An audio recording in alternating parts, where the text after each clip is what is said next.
Hello everyone, my name is Notepad Anon and I write games for fun, and I am significantly less high than I was this time. So, let's get down to business. Welcome to Bridge Commander, a thing that has been haunting me. However, I think I have the solution. Now, I was using this as a way of doing things. Pretty much we have these are the two options. Alternate, or we just play staff of I can't believe it's not Nerve. Good Gabarasi. Also, thank you very much, Lexington296 and the Ultimo Gringo.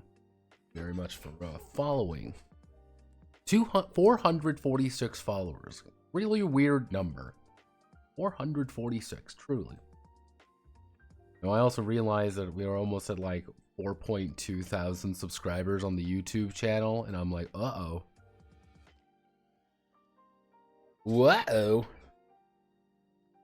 I thought that was kind of interesting, but I'm going to give me 1 second. I'm going to pop open some additional inspiration juice.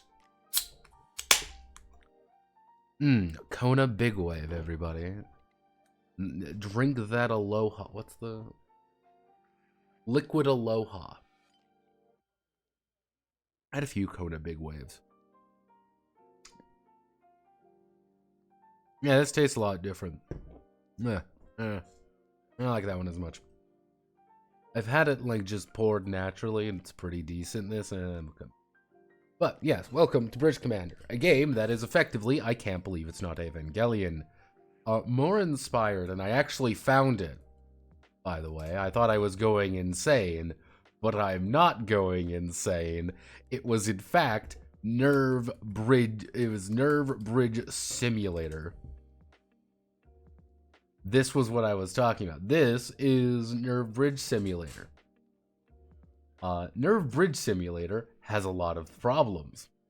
Well, problems for every single character in existence. Except it was actually pretty good. So, the big thing with Nerve Bridge Simulator is that you are various amounts of dumbasses trying to save the world. Things go horribly wrong, and usually you have to fight a fucking angel like this.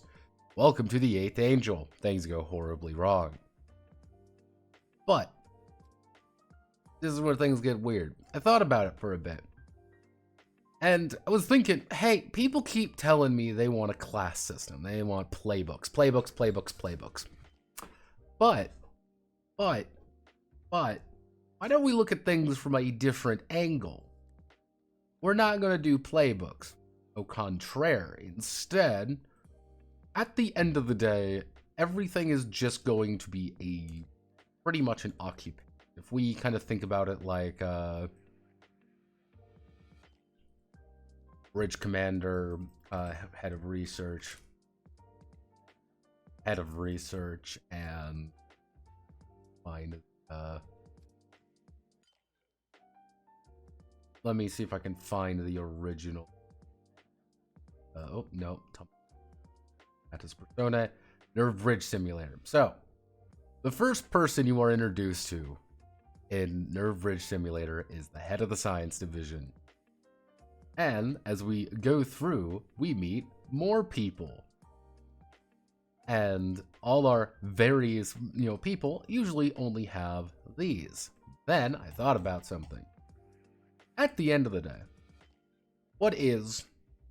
we've got our Bridge Commander, pretty much the main job. What is Ritsuko's occupation? He's effectively the head of research. What is Kaji's reputation? At the end of the day, he's just an envoy. And you kind of see where I'm going with this. Effectively, you're going to make your character, and you're going to then slot them into a class. You're going to be slotting them into these. What does this actually mean?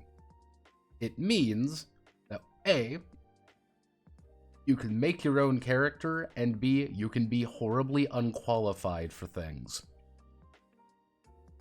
Effectively, all that really matters, this isn't all the classes, we'll figure that out today. Effectively, all the Bridge Commander does is give direct orders from the main terminal dogma. If we're missing classes, that's the bridge commander's job now, because they have to be ordering everyone around. What is the head of research actually doing? They're going to be always going to the Magi system. That is their main goal in life, is to go to the Magi system and figure out what the fuck is going wrong. A lot of things you can do there, mostly because what is Ritsuko outside of being extremely fucking intelligent? What's the envoy actually doing? Let's think about her. So what's Kaji's actual role is fucking with everybody, because Kaji's an asshole.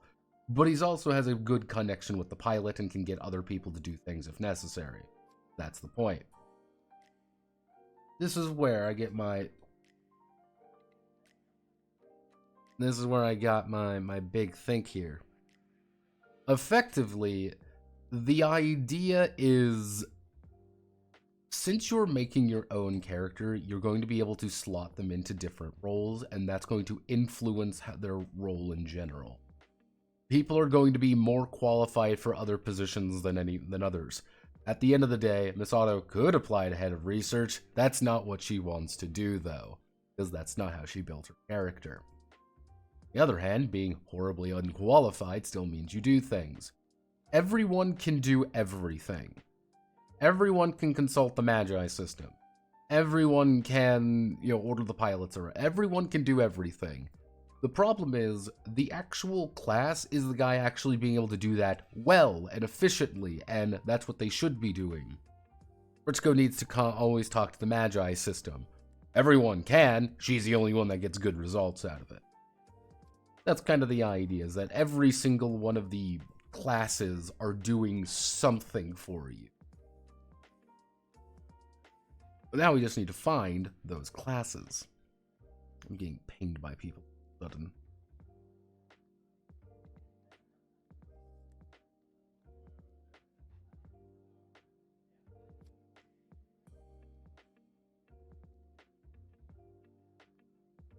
Kaji was serving as spying Nerve Japan for Nerve USA, Zeva 50.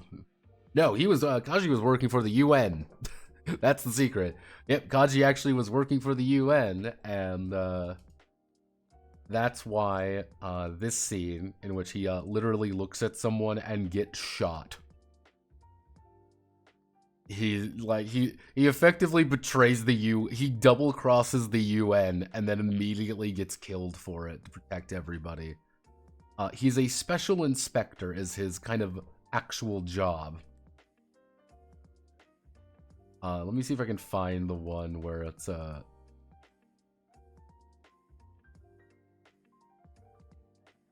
there is actually, fun fact. Oh, it's Secret of Evangelion. That's it. Secret of Evangelion is a real game, by the way.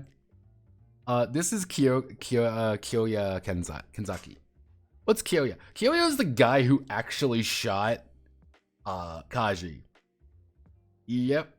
He is the guy who shot Kaji. You play him in one of the fucking you play him in one of the PS2 games because truly fucking meme hours. And remember, it did win a Best Hit award. God bless Avon. God bless it.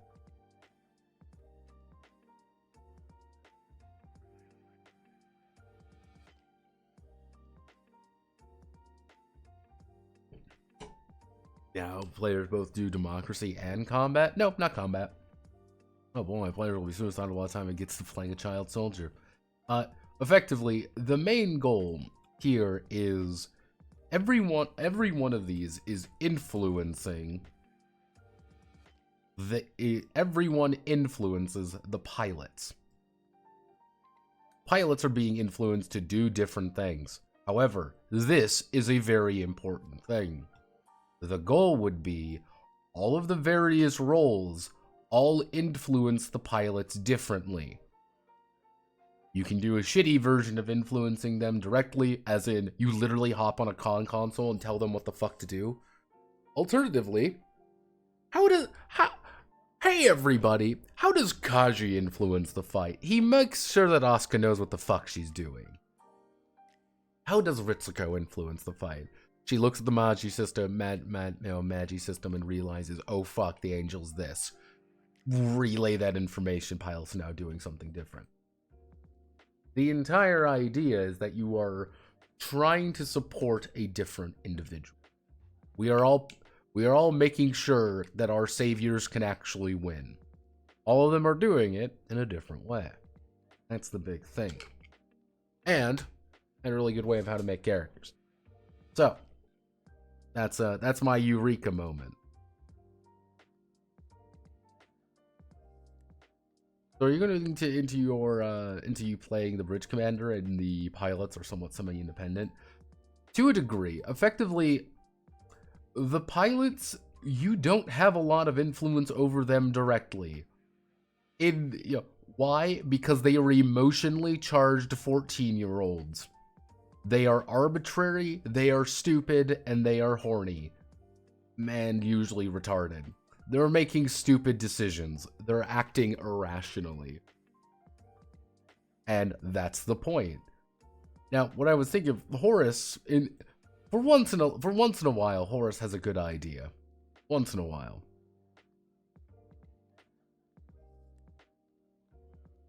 And one of those good ideas was the idea of card system. However, we're not using cards. Instead, what I was thinking of doing is effectively all of the pilots have like the best way to word it is like a sync ratio. Is the better their sync, the better the better their likelihood on the chart is. Want to roll maybe like O or something. I was thinking about like a 1d10 or a 2d10 or something like that. All right. Effectively, the better your sync, the better your rolls. Better, worse, if your sync's really bad, you're going to get worse rolls. Everything's good. Awesome. We keep rolling well. We keep rolling well. Oh no, we've rolled too high. We're now getting into excess tiers. Oh shit, how do we bring him back? Oh no, this pilot is injured. What do? We have to bring him back.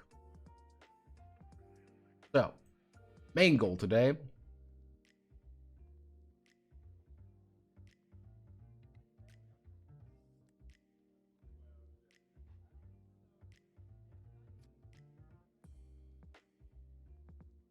Sounds like center system plus. Not necessarily. It's effectively, I have a D10. This is just a very basic example. I have a D10. My chart goes all the way up to 20 though. How do I get a plus 20? How do I get a 20 on a D10? You get bonuses. Oh no, Shinji's having a mental breakdown. It sounds like he's going to have a -8. Uh-oh, he rolls the D10 and gets a 1. He has a -7. What happened? It's like, how do we influence that die going back and forth for all the pilots? And one of the bigger things is I wanted to get across that, like, you don't really know these pilots from the get-go. Let's bring everyone down here. Here's our staff. Here's everyone doing things. One of the big things that you should be pursuing as a player is what the fuck is up with these pilots. All you know is stats. You don't know anything else about them. You don't know any of their relationships. You don't know any of their I see Ava. Exactly. You don't know their relationships. You don't know how they act around people. You don't even know their real background. You know Shinji's got a high combat skill and Rei doesn't. Counterpoint. Shinji's going to freak out the millisecond he gets into combat. Because that's what he does. Rei will never panic. This changes their values. This changes the way you think about them. And all you know, raw numbers. The more you put a face to it, the weirder things get. These stop being soldiers. Well, you're a bunch of generals looking down on a little map board and pushing around troops. But when you know each troop's name, family, and why he does the things he does, things become a little bit more hectic. I remember doing this, and people seem to like it in Iron Caskets, which one of the major ideas there was, at the end of the day, your troops are just troops. Like, your troops are effectively just a blade of health for you. However, if you give them a name and give them a job, that's something you have to write down for them. They have a name now. You know, Gunner 1 didn't just die. Billy died. Billy the Postboy. Billy the Postboy is now pasted inside of my tank. This is bad. I feel something for something very basic. You're doing this in-game and out of game, if this works properly. At first, you have no idea who any of these fucking idiots are. You don't. But over time, I really like Shinji. Why do we like Shinji? Because Shinji hits those big numbers consistently.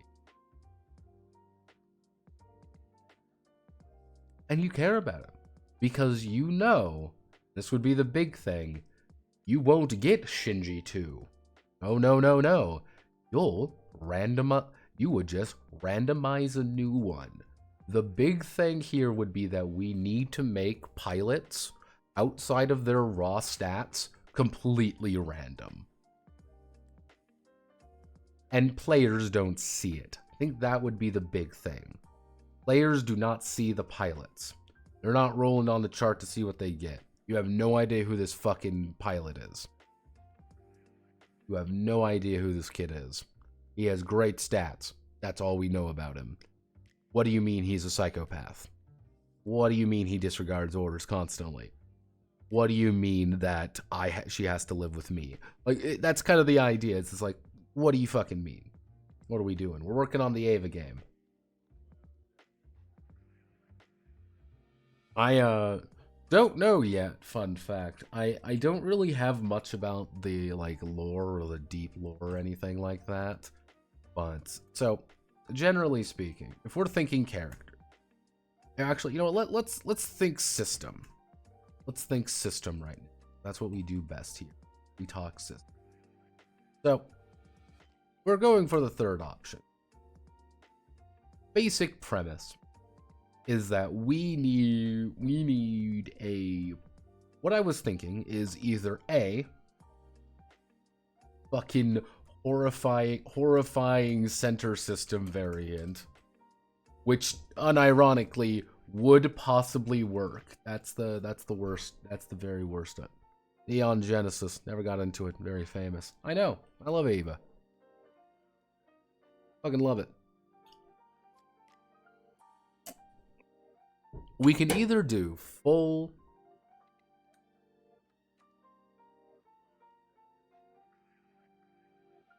so the players only interact with the combatants on the battlefield from a map/landscape.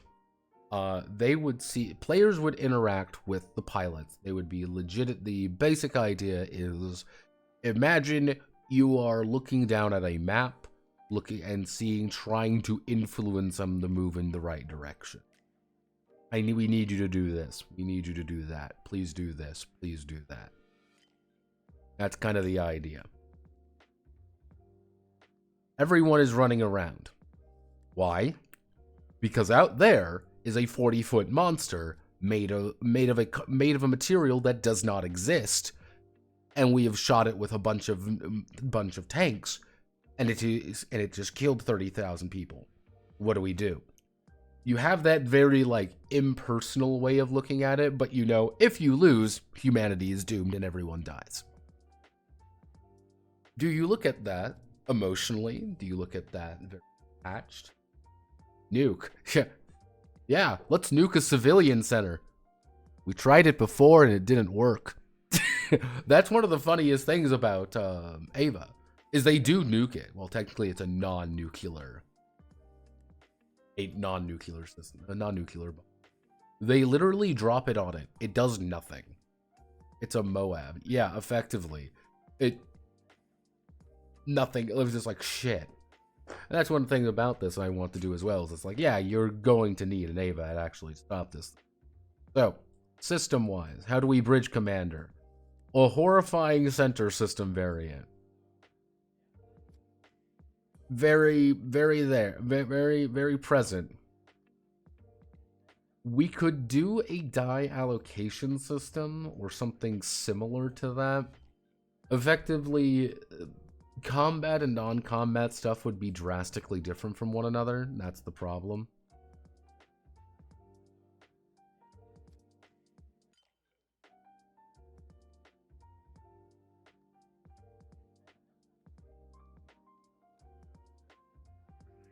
Let's see.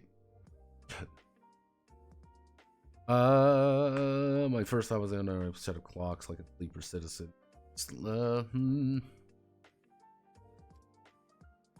Ah, yes, the neutron bomb. I know the angels can mutate from them. But effectively, so we can do the horrifying center system variant.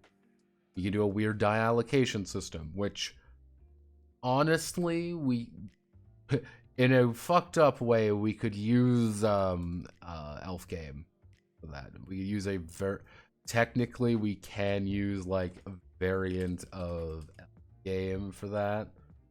That is a very, very valid option. We do have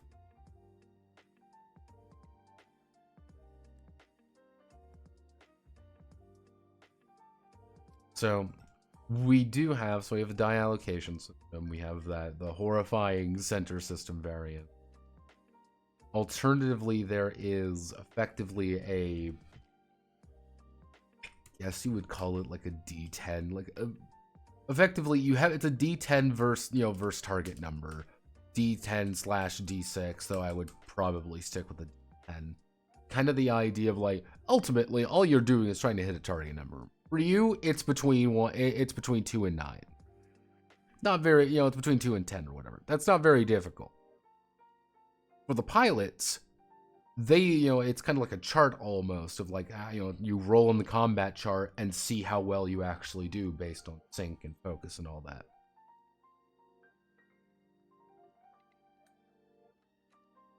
I don't think USSRD would.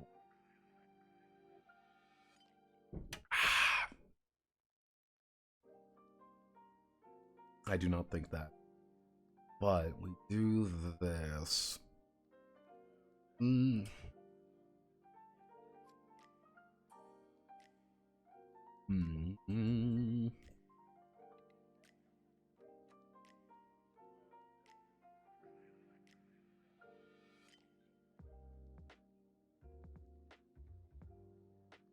Or some bizarre roll under.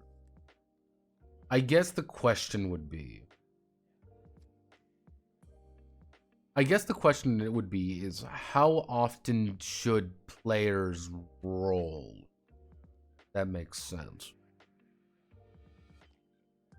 Montesi, we are having a discussion. We do not want Russian. Except my Russian.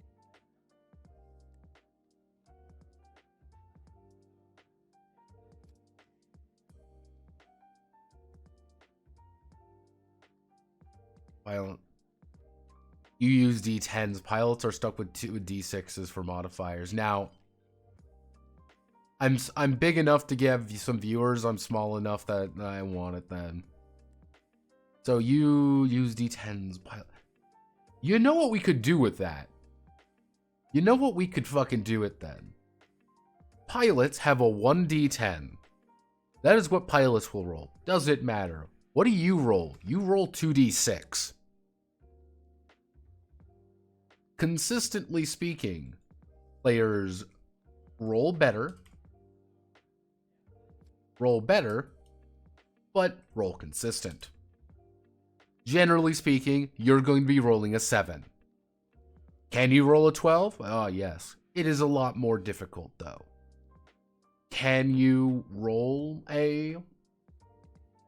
can you roll a 2? Yes, it's very not likely. You roll a lot more consistent. Pilots, though, roll more extreme. They can roll a 1 just as much as they can roll a 10. But the other hand is, you have an amazing modifier of +3. They have a modifier of +12. So, who is really winning here?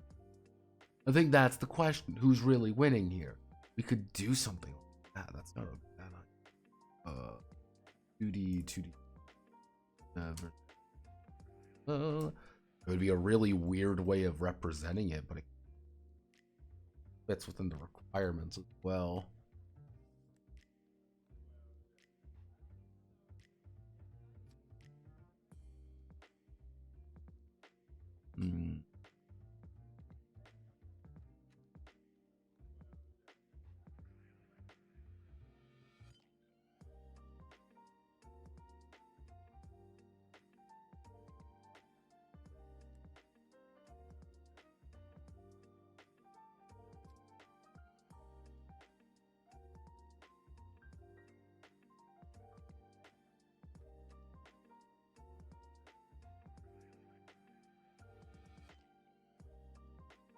How do we make...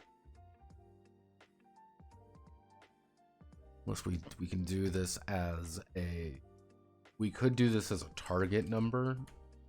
Alternatively, we could do a... We could do a success chart here. Success charts are a little weird, but I guess it would kind of get faster. That's effectively a success chart is, the basic idea of a success chart would be, one would be like bad result, bad result, worst, bad result, 2 to 4, 2 to 4 bad result, things like that. You get the idea. The results would be on there. That's a success chart. It is possible we can make it a little bit more vague, or just no, it's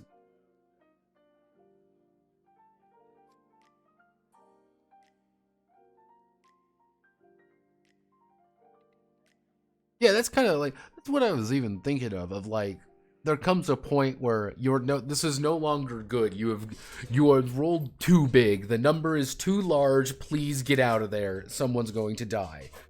Shinji is rolling a plus 18. He's going completely berserk. We've lost control of him. He's not responding to orders. Captain, what do we do? Major, what do we do? Do we let him fight, or do we shut him down? We can pull the plug and he will be deactivated in 2 rounds. However, he's still around. What do we do? Oh fuck, oh god, oh fuck, oh god. And that would be kind of almost the idea as well. If you lose, if a pilot goes berserk, you have certain control over them, but you also lose a lot of control over them. I think that would work. Yeah, okay. I don't know how we're going to do it, but we can do it. So, generally speaking, I think we can roll up, really what a pilot is made of is, you can say pilot is an origin.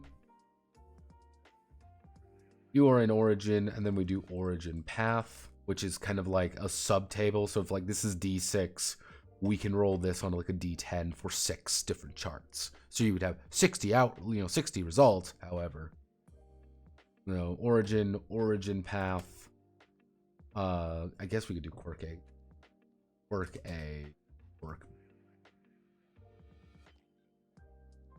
Actually, I guess we could do 3. 3 quirks or something. Effectively, you have the most basic understanding of what this is, but you don't really know what else.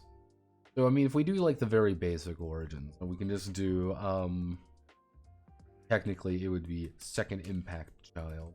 We'll just use manufactured Neo-Spartan, because Neo-Spartan is pretty cool. We would also have to do...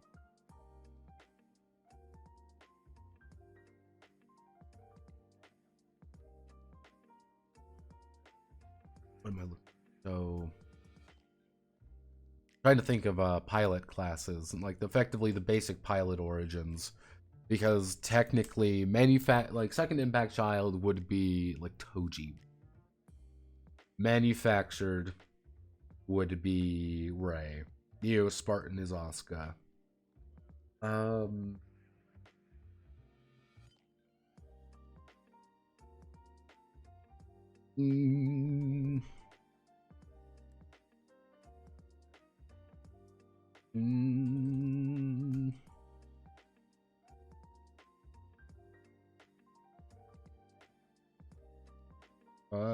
So fire. Again, we don't really have a committed setting at this point, so got any ideas? Now's the time to hit me.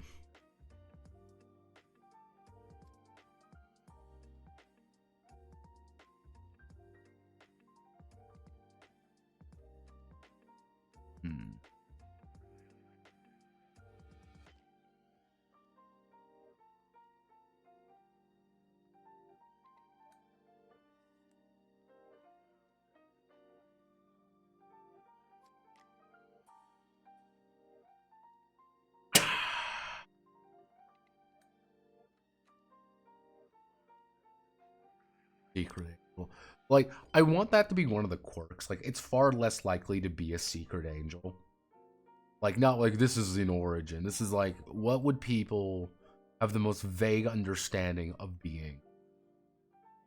It would be, so second impact child is like your basic one. Manufactured is Ray. Basic. That's good.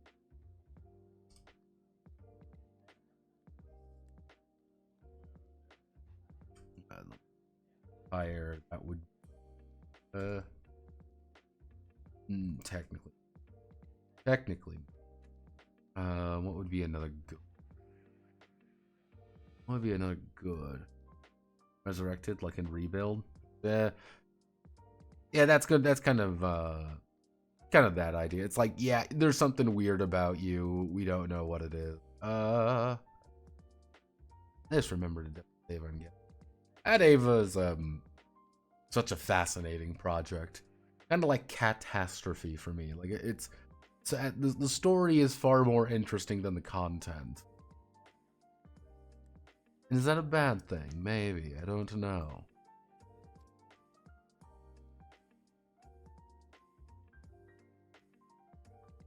If anything, I can just keep it like that. We have, let's see.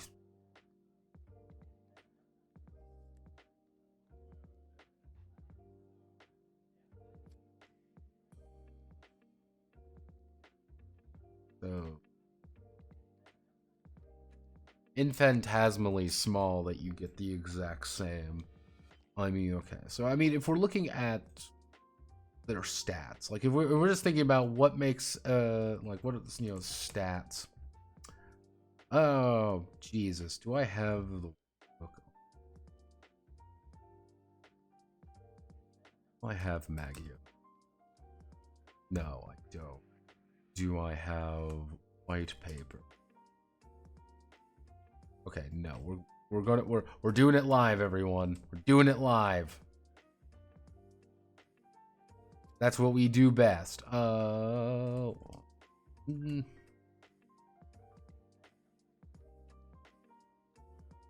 Nope, that's not it. In our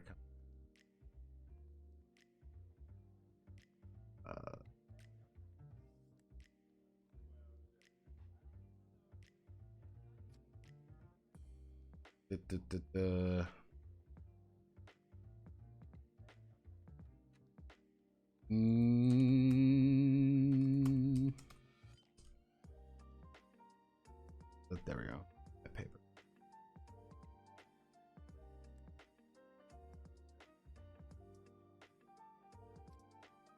Shinji stat. Come on, Shinji. Gotta go and I get some alien butt in your Evangelion. Dun, dun, dun, dun, dun, dun, dun, dun, dun, dun, dun, dun, dun. Reserve young bird, a legend.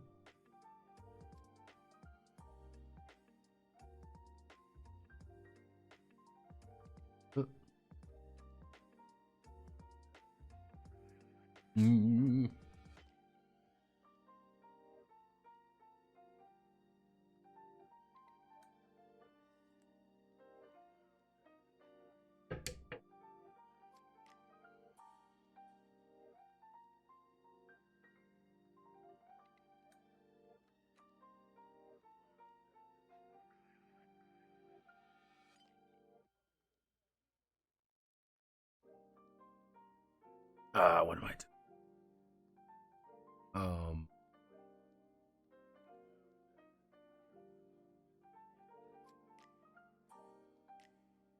What am I doing?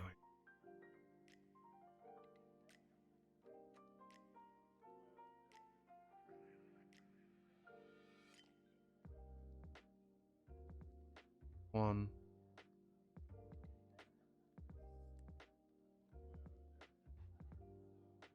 Yeah, the white paper RPG is very, very. And this the. Nope, it is definitely not. No, where is Agia's compilation? No. English, there we go. Hello. Ujimi Bunko. Bunko-san, what can I say? Let's see, introduction. This has been out for 4 years. Actually, God, it's been almost 5.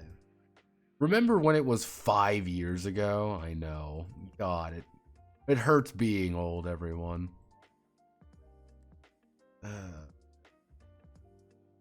Give me what I'm looking for. Not the angels. Not the angel. I don't need the angels. Hooray! Yeah, okay. We are literally looking for stats. Oh, we got a manly. We've got a manly, everyone. There we go. Hello, Gunrunner Manly. How are you?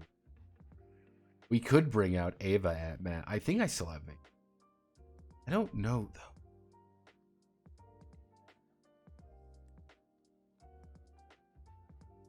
No, these are all the guns. We don't need that. Show me Shinji's fucking character sheet, game. All I want to know. Give me your character sheet. So, yeah, this is the compatibility chart. So, okay. Shinji. So, very basic skills.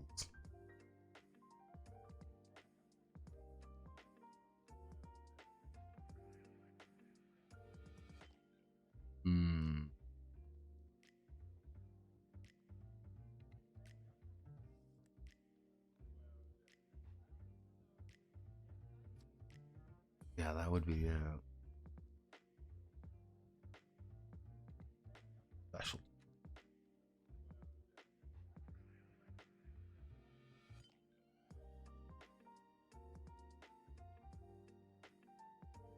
A new Mkele after he's birthed back to life.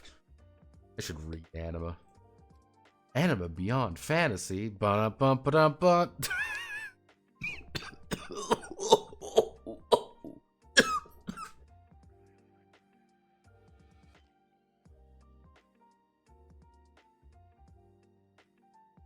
Oh, God. That was a lot of coughing. Ow. Oh, Jesus. Ugh. I failed. Anima Beyond Fantasy is really easy once you understand its role master. I think that's the thing that throws the most people off about it, is that it's role master. But it's role master trying to be about 4 different things at once. It's very fascinating. Let's see.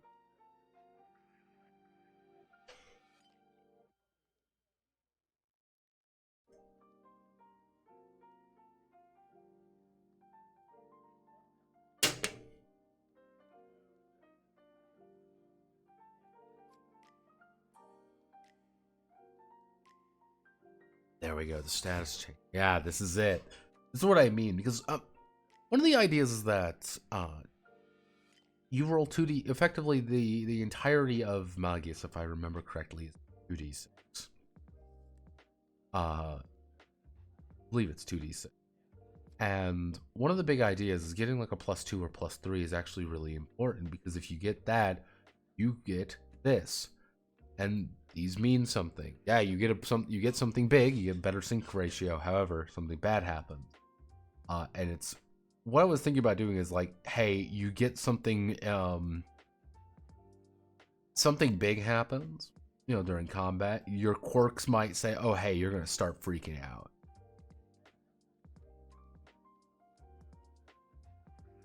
No, Evangelion anima, not the RPG. Evangelion anima is weird. One of those weirder ones. So, I mean, if we're looking at stats, what I was thinking about doing is more interpretive stats. I thought that might be helpful because Magius here is doing it as... Magius handles it kind of like GURPS.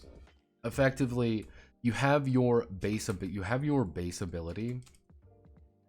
You have your base. You have your base.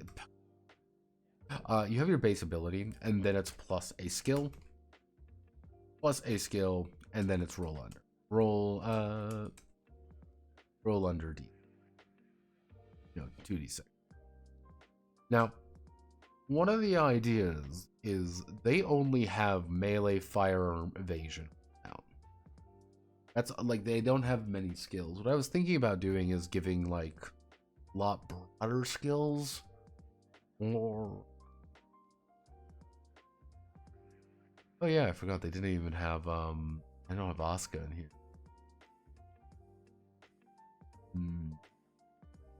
What am I looking at? So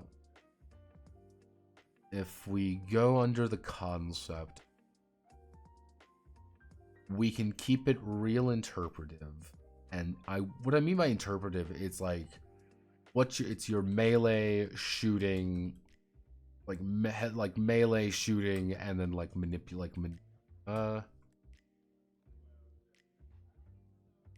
like maneuverability or something. Like it's kind of the idea, like they don't have many different actual things, but then you have a lot of like sub skills under that. So it's like, oh, I have melee 3, but I have a sub skill with this kind of weapon at +1. Kind of like that. Does that make sense? Big TN table like in TSR Marvel. See, the big success table. It's the thing is, there is the big success table. You can make things with it.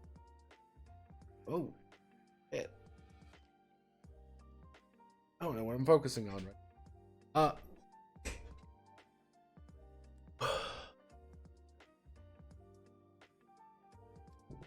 Melee shooting, maneuverability, and then we have sub skills under those. But even then, I was thinking about like how to like effectively they have their body, mental, and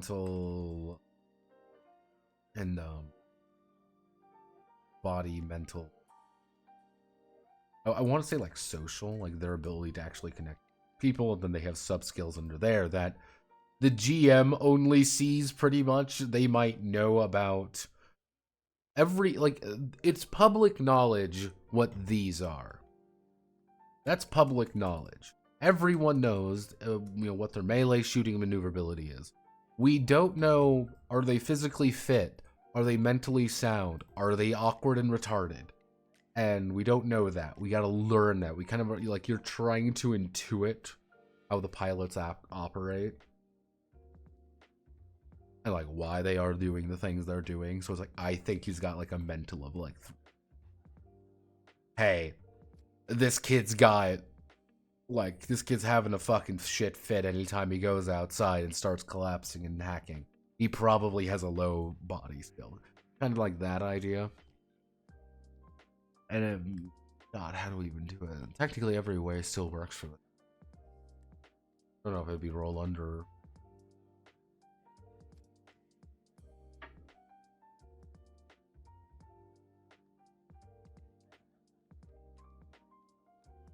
Letter rating, if they invest time to learn the pilot's ratings, but a specific number is a very... Yeah, it's kind of like... Yeah, you're seeing kind of the idea. It's like you need like a specific number is difficult to intuit. And I kind of want even like, oh, it's not like you have to make a check or something to learn it or whatever.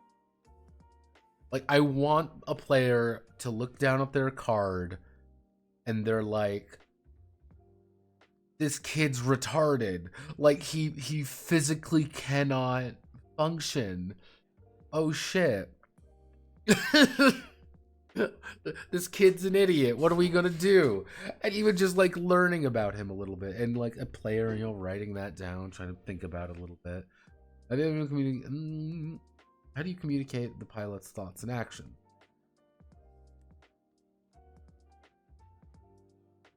What I was thinking about doing is having effectively a chart for them as well. Like the GM would have a chart. And what I was thinking about that,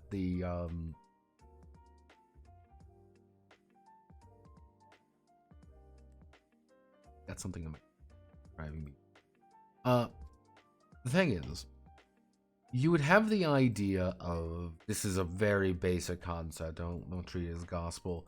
Effectively, you have orders, and then you have their like chart. Orders are generally you, the person standing in terminal dogma, the person actually guiding everything. Our bridge commander currently is building orders with the different pilots. You spend orders for them to do things. Some things are more complicated, some things are a little bit more interpretive. It is effectively the players have a very direct control over them. However, if they do not have orders, you'll roll on the chart. Are they following orders? Are they shooting? It's kind of the idea, like, what is this pilot doing?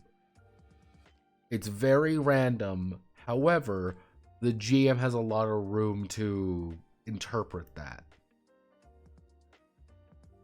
Ava thinks they do what's best. What does that mean? It means they run forward, ignoring your order. It doesn't matter. Why? Because they rolled in the fucking chart, and they're going to now move closer to the... Like, you would have to be very direct with it. I think that's the problem. You have to be really direct with it. Unless we give, like, pre-built personalities.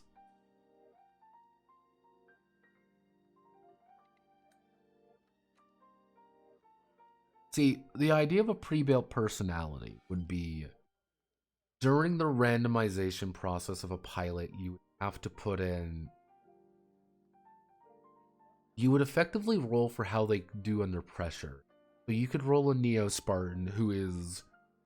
The Neo-Spartan will never break. Cards are sounding more fitting now. And you have no idea how this fucking kid, manifests. He doesn't get stressed out. That's the weird part. He stresses everybody else out. Okay, cool. That's one way of handling it. What does this mean for his actual, like, chart? He might have more actions of him going off the rails. He might have a little bit more of that. Like, that's the idea. Like, you have, like, the preset one.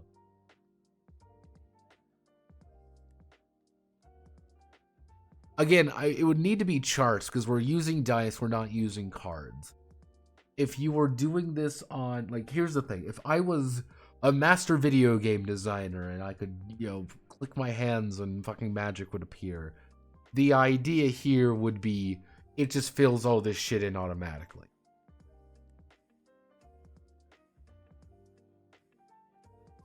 That's kind of the idea.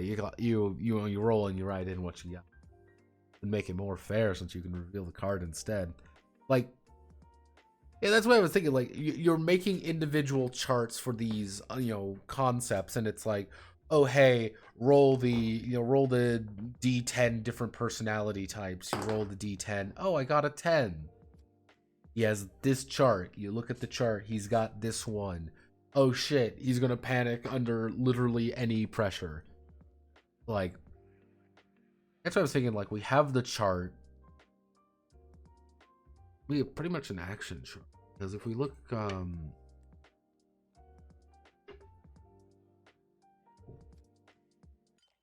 like, at the end of the day, a lot of the pilots are very, very similar in that regard.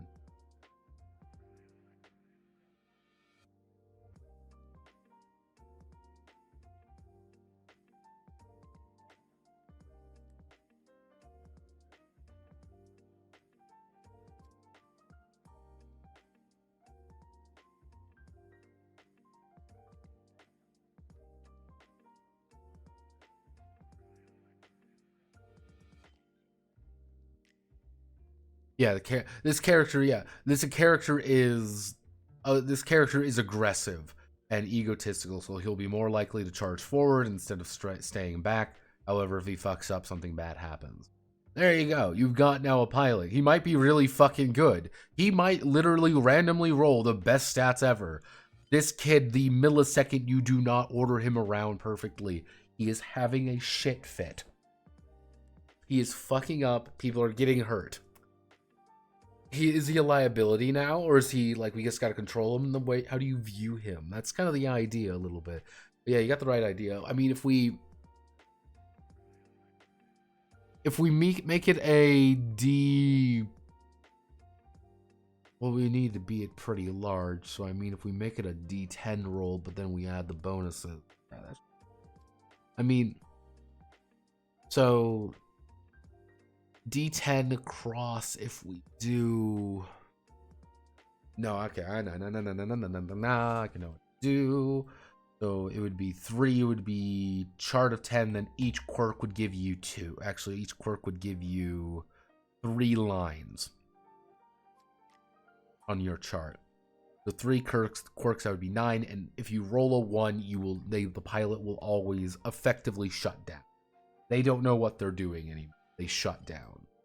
I guess that would matter the order of the quirks, but that should be kind of a GM discretion.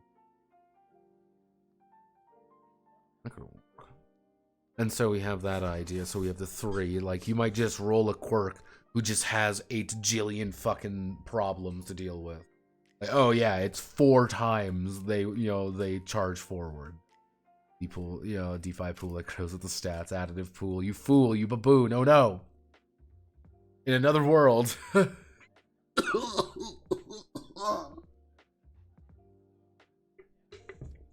I should really stop drinking. I should stop drinking and taking pills. Well, not pills. The funnies. I did the funnies again. Sorry.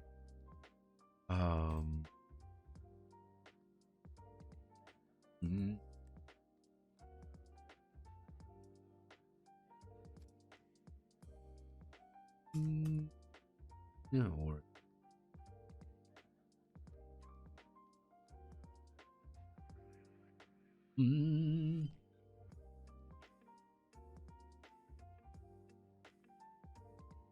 So it's pretty much like your origin path determines what happens when you roll low. When they roll low, how do they operate? Most of them are going to be similar. Matrix of 9 outcomes, so you can use as this Cartesian roll. So it's effectively we would need to, it would be a lot of chart writing, but the thing is, there's a lot of things we can do here. Because this would be an action chart, not necessarily anything else. So it would need to be more than like 10 spaces, obviously. But on the other hand, it's like the better you roll, the better things go. You have high sync, you're rolling better there.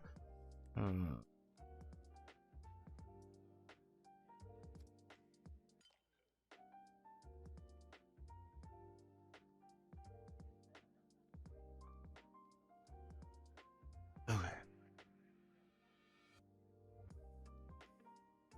I mean, if we want to, let's stop thinking about you. Let's stop thinking about. If we're thinking stats for these characters, in Magius, they've got leader science work. Leader science work. Yeah, they have leader science and work. So, I mean,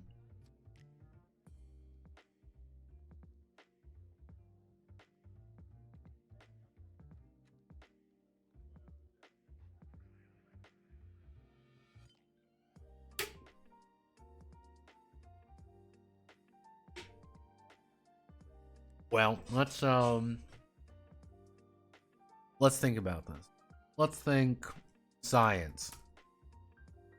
How good at you are doing science? All right, easy enough to understand. How good are you at doing science?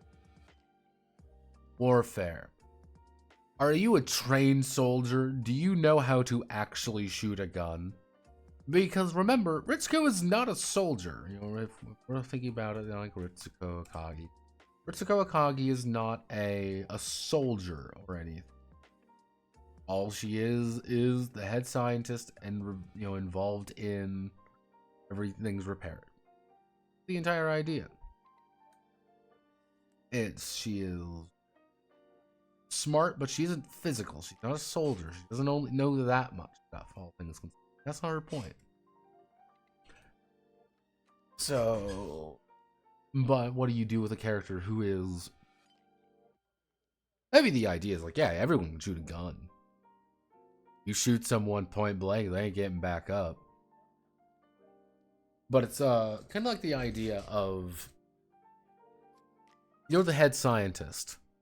You have lower you have lower science score than somebody else, but you also chose that position, but you also have a military background or something like that. So I mean, if we want to actually do science, technical, empathy, do something like empathy, would that work?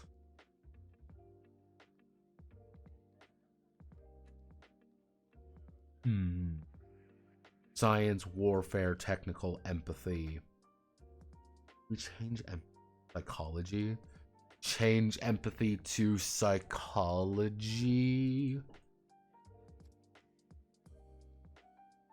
I guess we can also put in a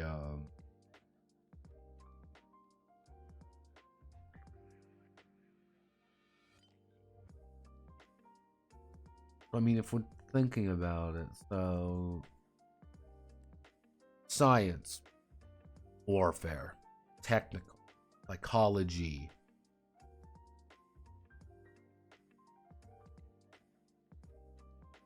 What else? There's another one. I can't think of it. We're thinking of 5 stats. We have 5 nice stats. 6? Wait, word that. No, that doesn't sound right. I guess business? Like, psychology would be for a lot of, like, talky stuff. The idea of business is, like, you know the business. Like, it's a little bit more, like, white collar versus blue collar.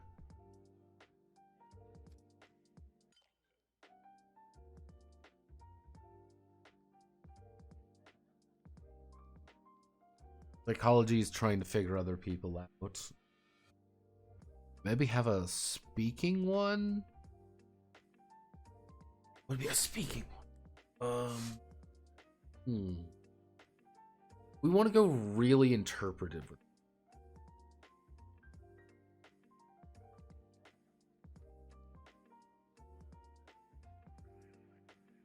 Oh, gee. Now let's keep it like this for. So very basic ones. Everyone's going to have their own number. What does this?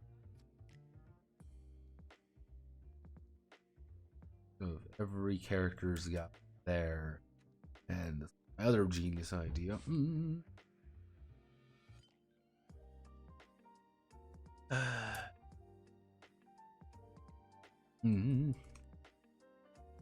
Connection to pilots or connection to pilots or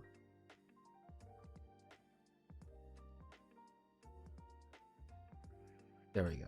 So what I was thinking about here, because at the end of the day, if we like Ritsuko Akagi is 30 years old. Like that's the thing. She is 30. Yeah, you're like, oh, that seems a lot, you know, like if we look at here, Misato is 29. Yes, she is 29 years old. Like none of these some of these characters are not very old in any remote capacity. And it's just like, okay, if you're 14, you're 14 years old. Someone says they're 20. They're just a little older. They're just this. There's this. They're just this. It's easy for you to look at it that someone says they're like 60. that's a lot different. Like, what do you even fucking say to these people? It's like a completely different world. Your view of them is a lot weirder. That's what I was thinking about. We do something like that. I was also thinking, because I was having this conversation with Horace the other, and Horace asked me how I would make a Mass Effect RPG. I thought about the ED RPG, the Elite Dangerous RPG. Talking about it, then, during my shower thoughts moment, I sat down and I said, hey, wait a second. Why don't we do EDRPG pseudo life paths? Might be more inspired by a Burning Wheel, but we're going to use more of the ideas of EDRPG.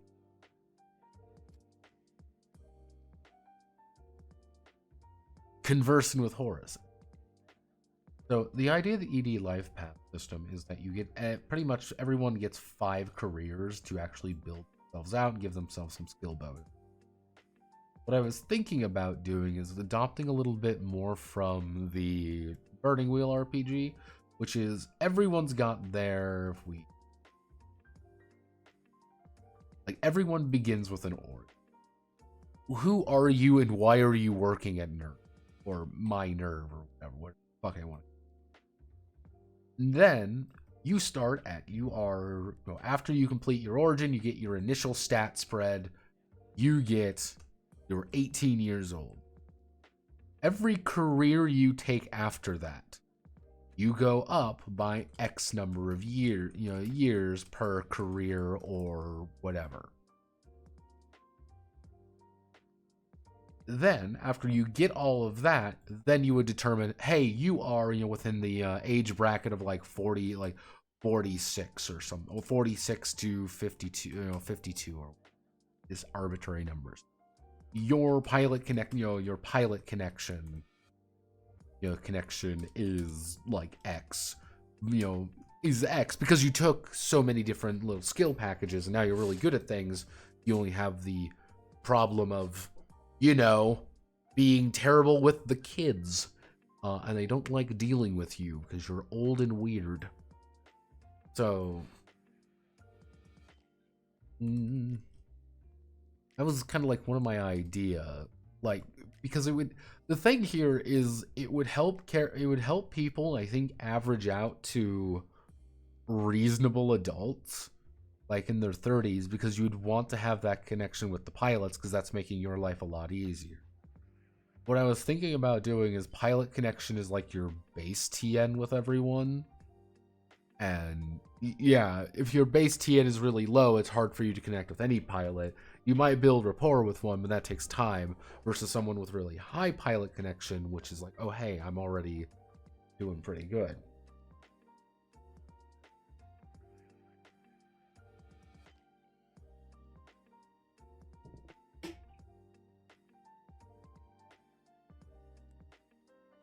I was thinking about doing even part of me was hey, quirks can be literally any.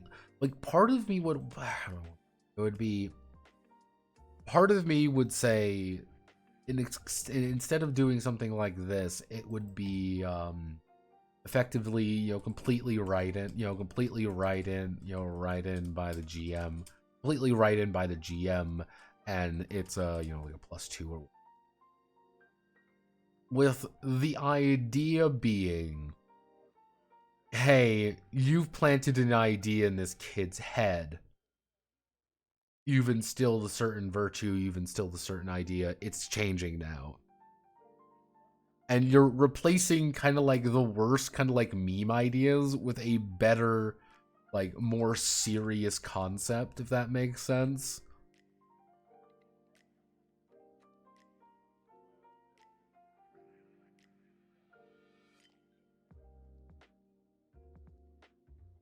Yeah, okay, yeah, we could do something.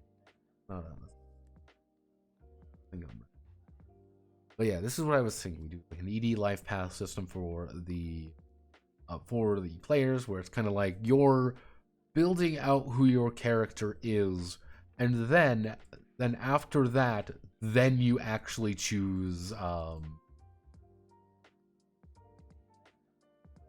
You would choose your. God, After that, you would effectively choose your career.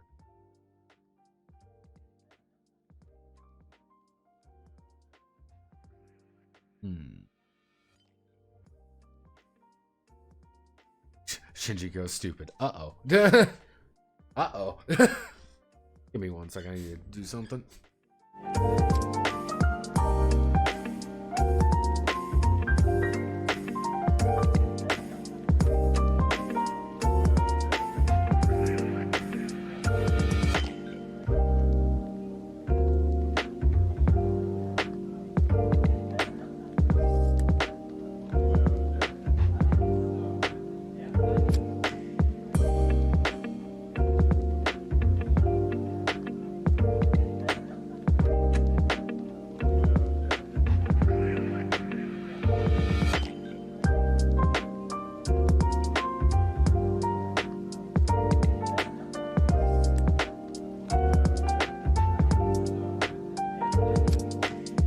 Apologies for that. I needed to check something. I don't like it when I hear very loud noises coming from downstairs. I'm like, something happened? Am I on fire now? Then we would be choosing our career. Now we got to think about careers. So we have the obvious one of bridge command. Now, the idea of the bridge commander, this is our Masato role. It's got this. So as a bridge commander, you are effectively, you build command points. Like build command points passively. Like you can spend these just to build orders with anyone. Say you're going to be doing this, this, and this. And you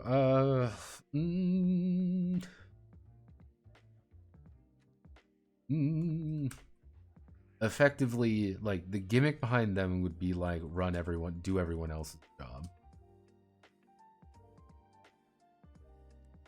Like the entire idea would be you have to do everyone else's job.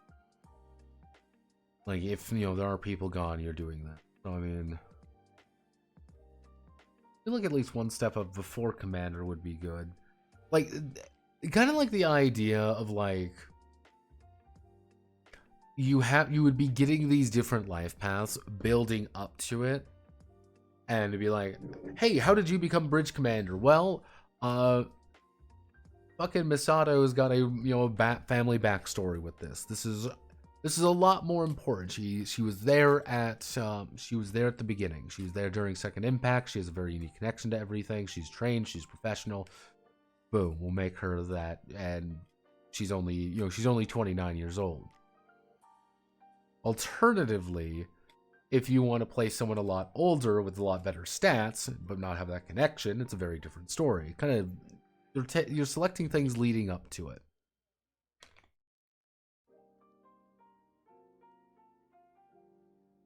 Heyo.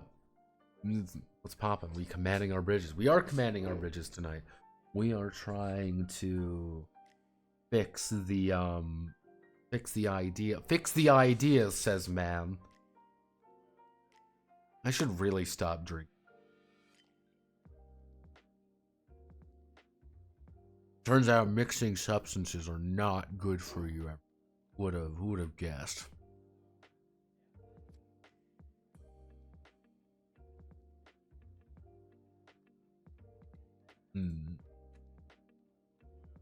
Why is there Nick Fury? Why is there Nick Fury, man?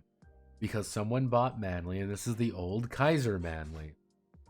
We always recycle Manlys.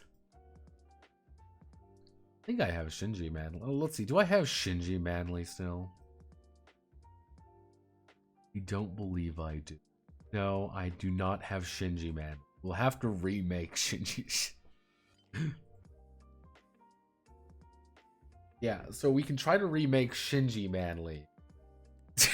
Or we can do Asuka Manly without a second thought. Like there's Fuyutsu Manly, effectively. Which actually does remind me. So, what I was thinking about doing, so we've got Bridge Commander. If you're old enough and you're experienced enough, you can be second in command. You can be, or like, we'll call it like the right hand. No one will ever play Gendo. The GM plays Gendo. Why? Because his machinations are half the fun. What the fuck is this dude doing? Oh shit. But you're the right hand. Normally, you don't know when things are going on. However, when the right hand is in play, someone is Fiutsky. They might know there's some conspiracy shit going on because they see the budget. Hey, they might be the one to authorize certain things. They have a lot more authority over you, even if you don't think about it. So that was kind of the idea. There's an orange, yellow Ava, and yeah, I believe so. Ugh.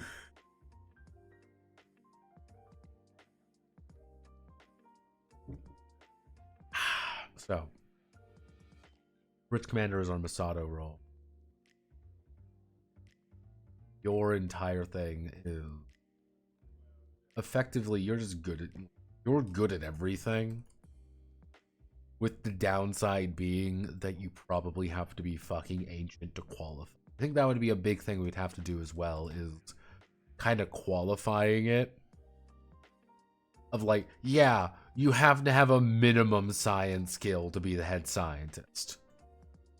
Like, I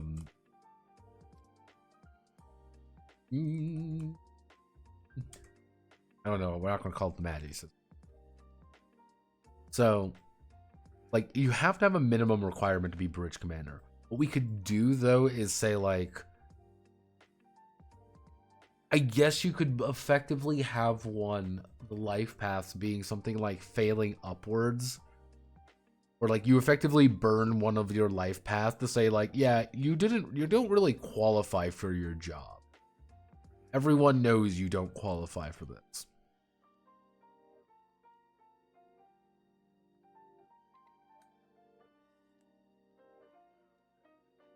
It's kind of the idea of like someone going for right hand is someone that is saying, I don't feel like interacting with the pilots because their pilot connection's going to be dog shit. Fiutsky is like, we'll bring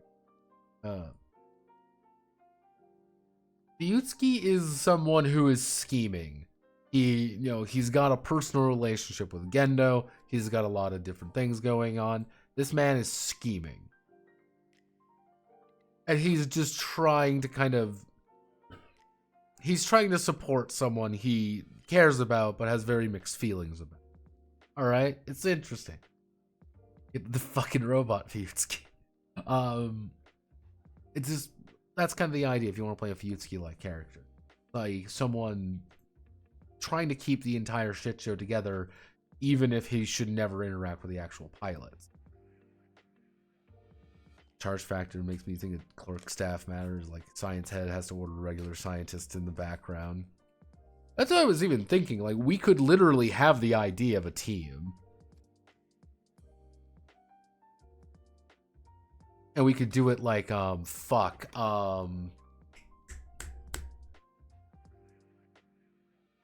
we can do it technically like High Fleet. The High Fleet RPG I made. With the ideas that your team is effectively your hands elsewhere. You can't do everything. We can share that idea from...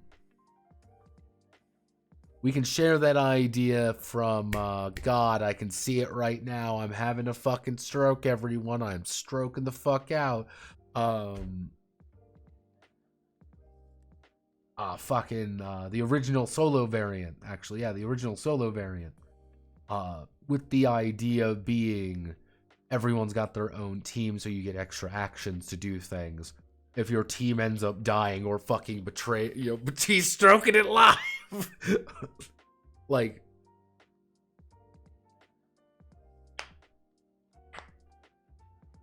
she's girly and quirky. Like, Murray's fucking weird, man. Like, let's not forget ourselves. Murray's fucking weird.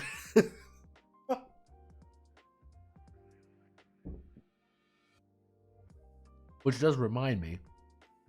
So, head scientist knows how to read the Magi system, which leads to... I was thinking like a military officer like, it's one of those ones you can kind of have multiple of. As the military officer, can lead, lead troops personally. Like, kind of the idea of if we go to, here, I can show it. Their child's having a stroke as usual.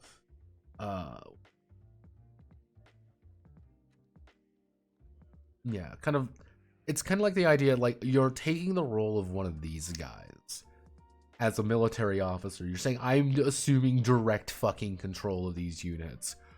We don't have a chance of damaging it. We're just being able to do something a little bit more active and free up churn. Good thing about this game, you don't have to be Fortisi Tarded in it. You say that. That's what I was thinking of. Yeah, even like the idea of like, I don't want to work.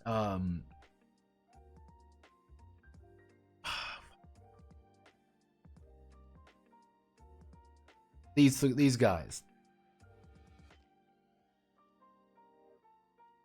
Technically speaking, there are a lot of these people. There are a ton. We really only see these three. These three would be part of Misato's staff. These are people that Misato can effectively use them as action point generators. Putting them on something is saying, do your fucking job. I don't need your action point. I personally don't need to do something right now. We need to do more things with what we have. So we can assign them to do certain things. Like, you want to have a large staff, but we can, like, so that you sort of, like, that would be kind of like the idea of, like, you've got your main staff. These are the people that you are working with. Do you use them personally to try to get better roles and for you to do more things? Or do you instead put them where they can do something good for you over time? So it's like, how much am I willing to, you have the setup phase where everyone focuses on power source, and then phase 2, they reshuffle and set up the right. That'd be kind of like the idea is, what do we need to do? We need to do this. You get over there, you get over there. Fucking head of God, what would we call that? A head that's a good idea.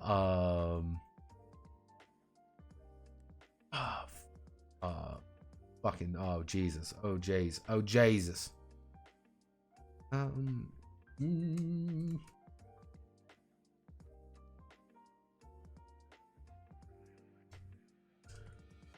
So lead the fight with security teams, and then it would be the I want to say like head technician, head engineer. We didn't really see that in Ava. Like, we like Ava and Lemon,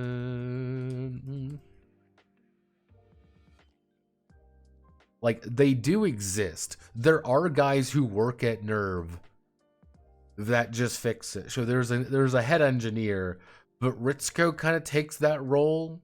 Like, that's kind of the thing there. Like, Ritsuko takes on that position a little bit because of who she is. That's why I was thinking of, like, head technician would be like repairing, would be repairing, rebuilding, like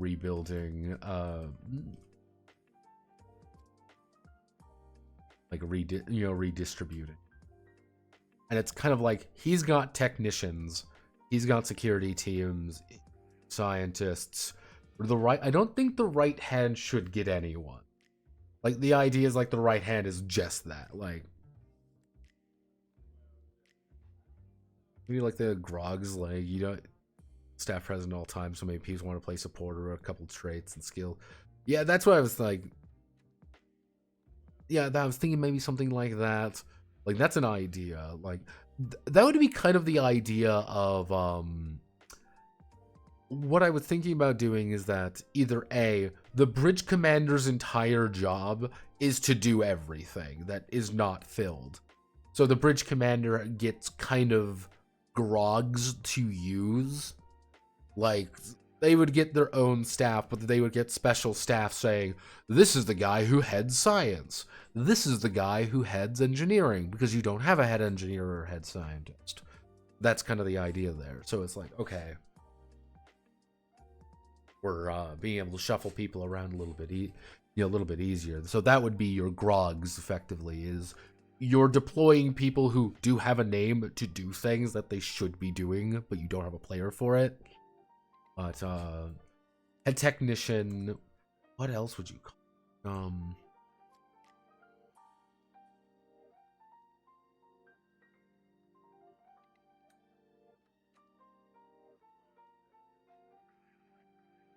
Until this heaven is all is right in the world. What am I looking? What am I thinking?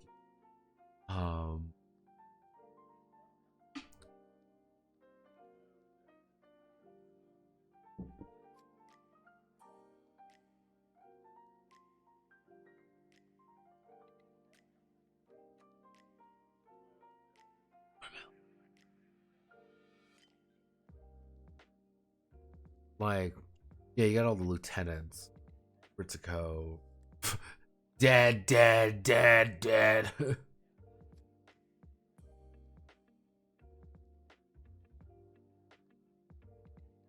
Yeah, you got that.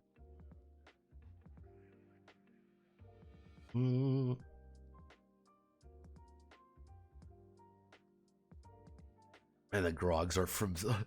And the grogs, where are they from? Sealy. One of the jokes I was going to have in there is, this is the section on secret societies that are in the world. We don't know which one's actually calling the shots.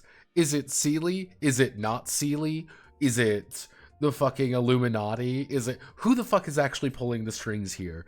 We don't know. You just roll for it and be like, yeah, GM picks one. With the literal disclaimer at the end is, there's always others. And the idea being like, yeah, replace it with your own Sealy. What are their ultimate goals? We don't fucking know. You know, what happens here? You are the grogs of Sealy, if we think about it. Instrumentalities. Hello, Kaji.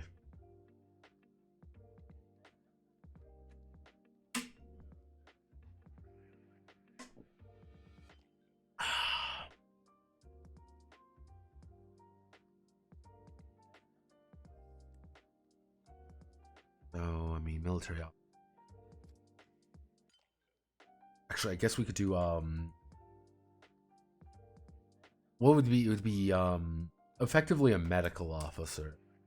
Like, a medical officer, I don't know what you would call it, like head of medicine.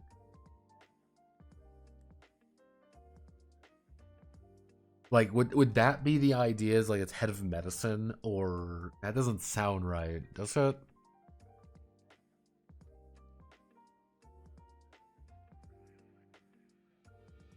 Sealy! Oh! Oh god. Oh god. What would you...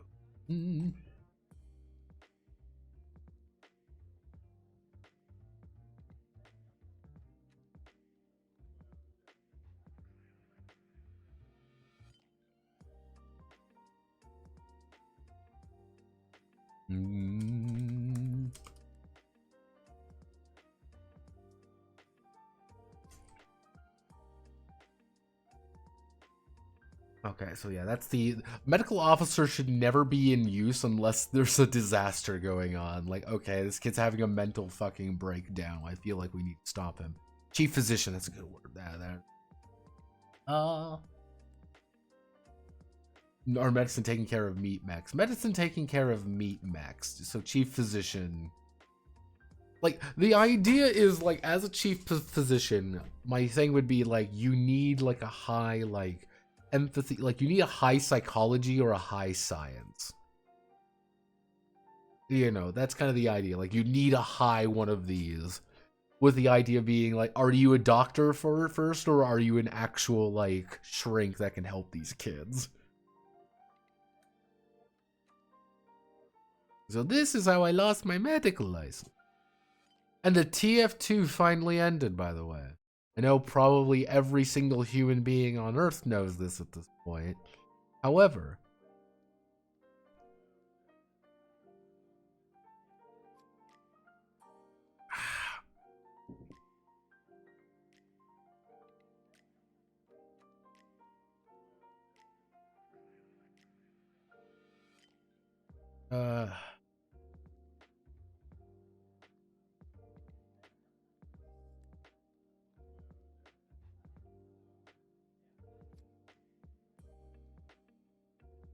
it ended.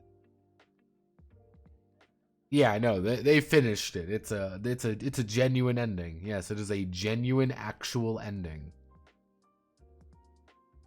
Like you know, I'm gonna put this in as like a technical. Because I don't hate the. It's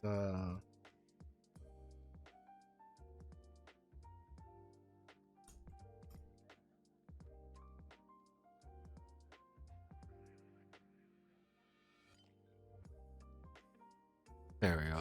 It's kind of like the idea of like.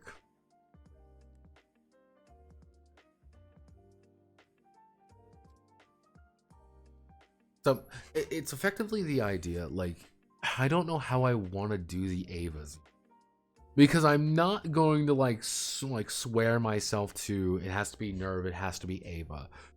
It's going to be legally distinct Ava, and we all know what happens when I make legally distinct products. They end up usually kind of mid, but my kind of mid.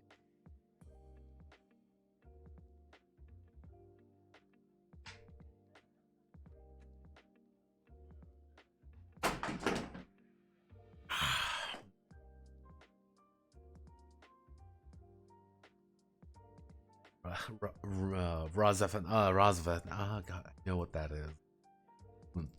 Hello. Yeah, this one. I know this. Like, I know this anime. Yeah. So, like, there's a couple ideas of what we can do there. What else? What other jobs? Let's see. What other jobs are there? What are we thinking? Feel like there's one more set of jobs somewhere. Would they be?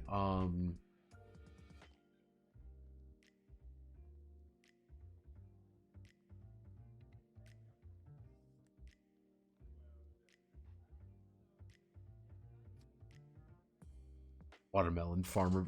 Oh god, no, it's effectively an envoy, which is done.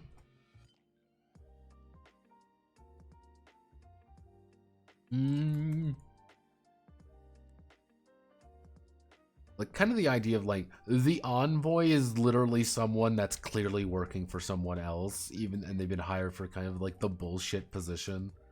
Like, yeah, you're the chief inspector of nerve. Yeah, you're the chief fucking inspector of nerve. All right. Intelligence.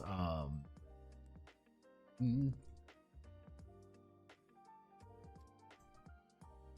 mm,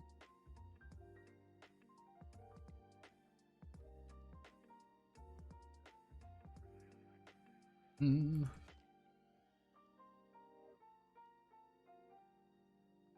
So, can play our watermelon, the humble watermelon farmer.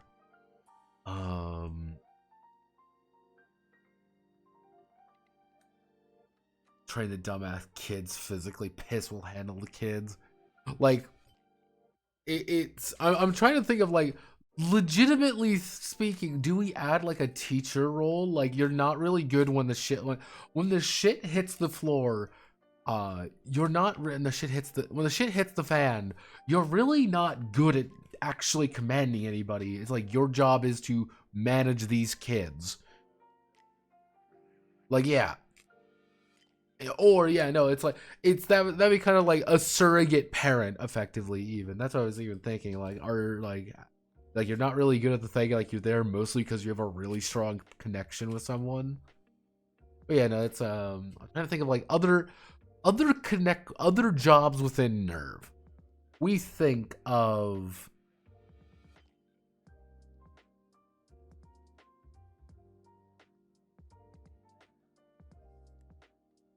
when we think of Nerve, we're thinking it internally. We know Misato has the bridge crew. Has some of the other scientists. There's a technician, so there's probably a head technician. Who else are so we've got security officers. Okay, what else are we thinking? Like, what would you see in a gigantic secret, half secret organization in the military industrial complex? Like, what would you think there? Like, what are you seeing? Like, scientists, all right. Like, we've got military officers, okay. Like, the right hands, okay. You don't really have anyone except you, but you are really good at doing your job. Fucking supply stuff?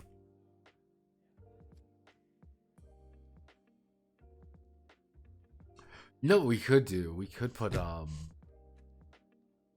effectively, you wouldn't be in it like an intelligence officer. It would be like you're a bureaucrat almost. How do I want to word?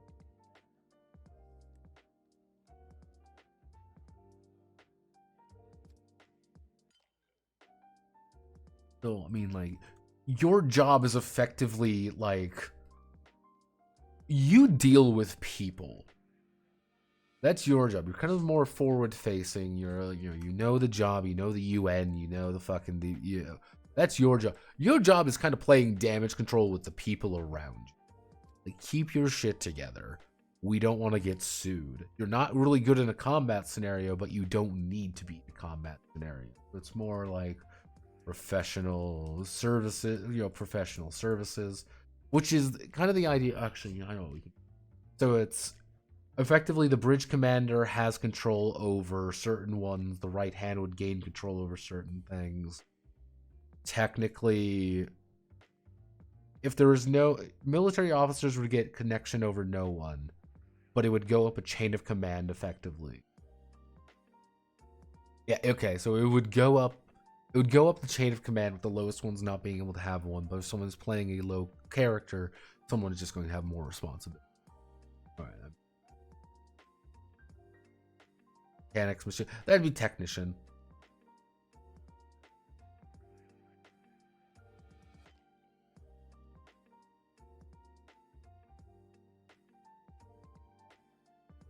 That's what I was thinking, kind of like the bureaucrat. Like, the idea behind the bureaucrat is that we can make it.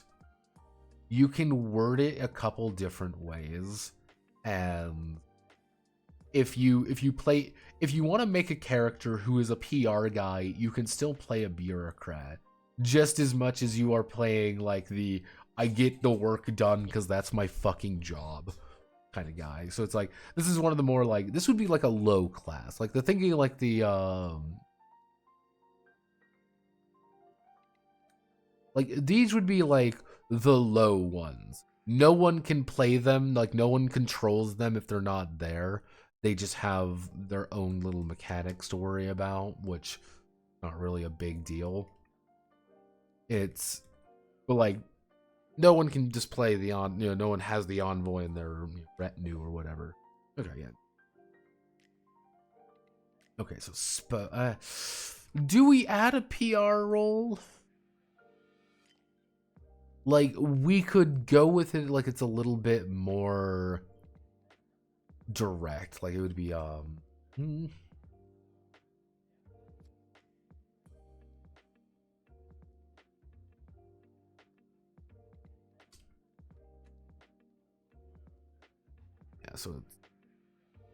so it's more like company morale, like trying to keep everyone like sane in the building. That doesn't like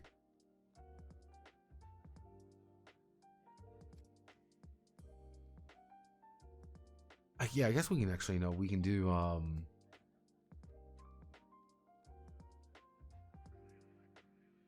God, that doesn't seem like the right role, the right wording. It would be, you wouldn't be the PR guy. You're someone hired by the PR. Like, you are literally, your job is to make sure these kids stop having a mental fucking breakdown.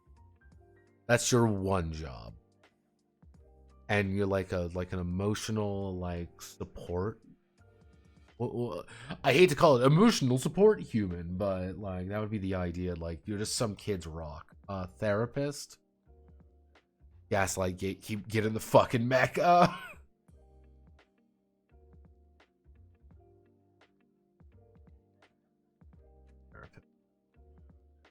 ER/therapist.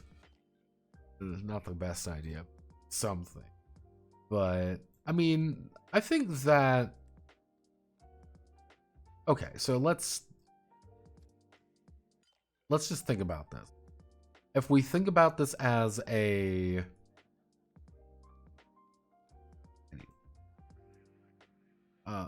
if we think about this as like a chain of command. So, obviously, bureaucrat, envoy, military officer are down at the bottom. They are down at the bottom because they don't link to anyone. The very top is the right hand. He will take over if other people are not available. Which could be kind of interesting if someone is indisposed or someone cannot no longer. Actually, no, we can do religions. Maybe something like this. So chief physician, it would be chief physician, head scientist, head technician. Up. So that would link to that, and the head scientist would become the... And if there's no head scientist, that means the bridge commander inherits that. Okay. So if there's no bridge commander role, the right hand will inherit it. If there's a right hand. If there's no right hand and no bridge commander, I wonder why you're playing this. You did it. It's a Sephiroth. Oh, or the Panis. Chaplain, confidants in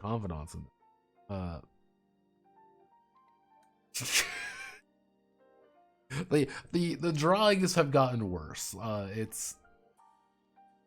The drawings have somehow gotten worse. Let's see. So if we do that on this hierarchy, what are we missing here? Like it feels like there should be one like it feels like there should be two of these. Something like right below. There should be another one down here, I think. But I don't know what it would be. I mean, if we add in like spokesperson.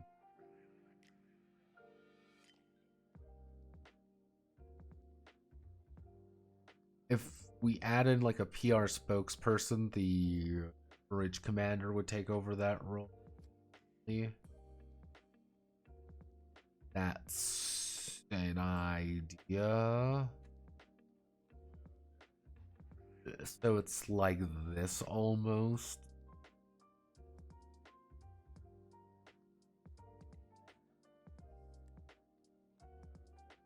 Something. It's not nothing. Nothing is locked in stone. Nothing is in stone yet.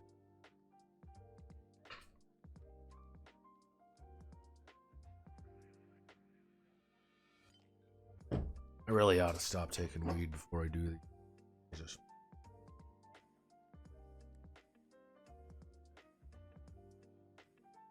Yeah, Fuyutsuki. Yeah, like the idea for like the idea of the right hand is as the right hand you inherit everything at the end of the day. And that's as the right hand, like I want his gimmick to kind of be like he gets everyone else's power because he's the right hand, but there's only one of him. Yo, Fuyutsuki can go literally anywhere and know what the fuck he's doing. The thing is he's a weird dude. You get to kind of the idea. Like, oh, Jesus. What am I looking at? Okay, so I think that works, right? Like there should be one like I don't know what it would be, but it feels like there should be there. This should So you choose your career after you choose everything, and then you effectively meet the pilot. You don't meet the pilots immediately. That would be the thing there. You don't know who they are before they before they're even. Effectively, session 1 would be, here are your 3 pilots. What do you want to do with, what's the plan with them? You know nothing about them except their basic stats, and you know what their Ava looks like. And, I can't believe it's not Ava. Like, we know what they look like. We know what it's outfitted with currently. What's the plan? Then you kind of interact with them in different ways.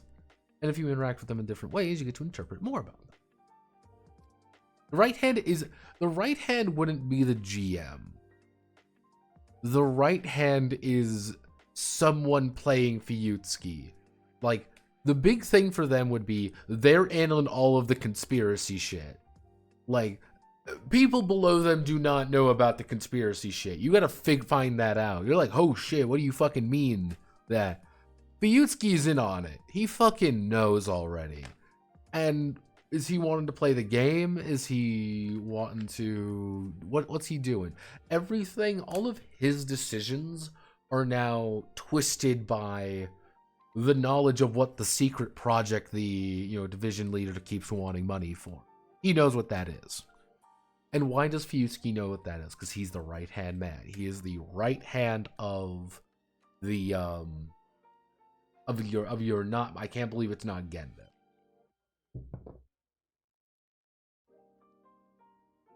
Does in fact play the game. Well, you have in fact just lost the game.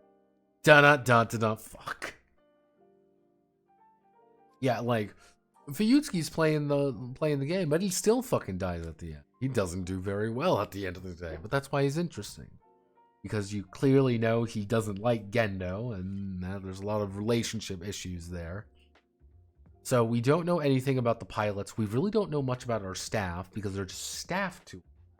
We learn more about our staff the longer we actually interact with them. I actually don't.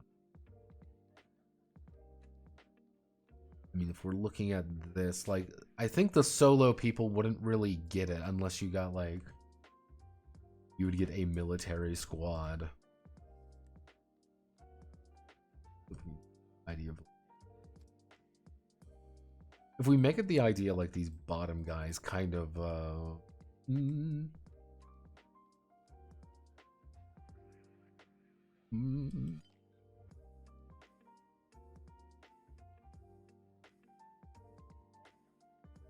like, they embody the staff.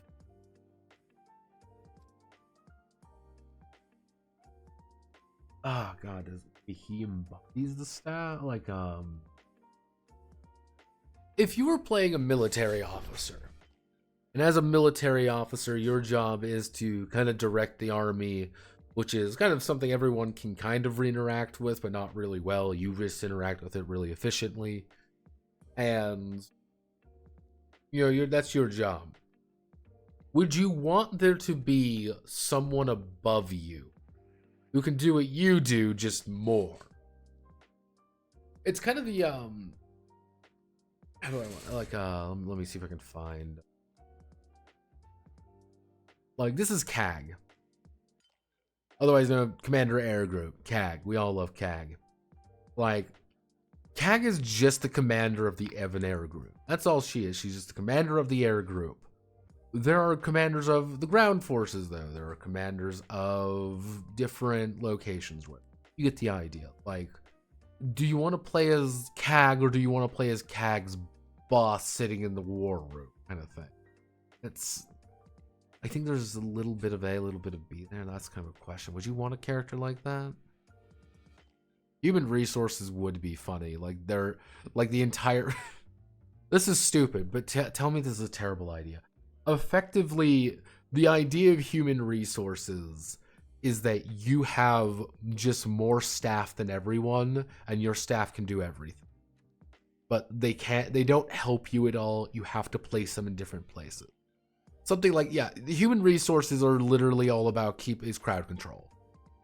If something's on fire, fucking do your damn job. You know, you get the idea? Like, that'd be funny, but I don't think it'd be appropriate for this kind of game.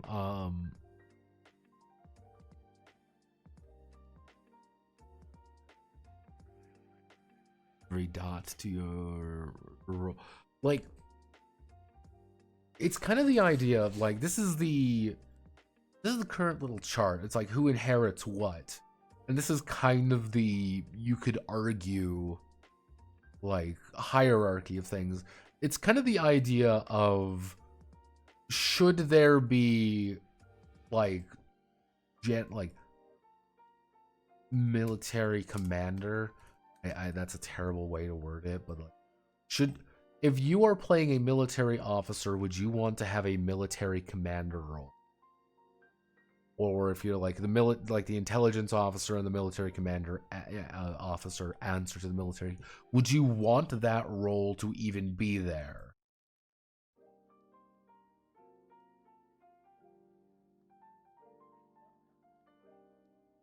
It's a weird question.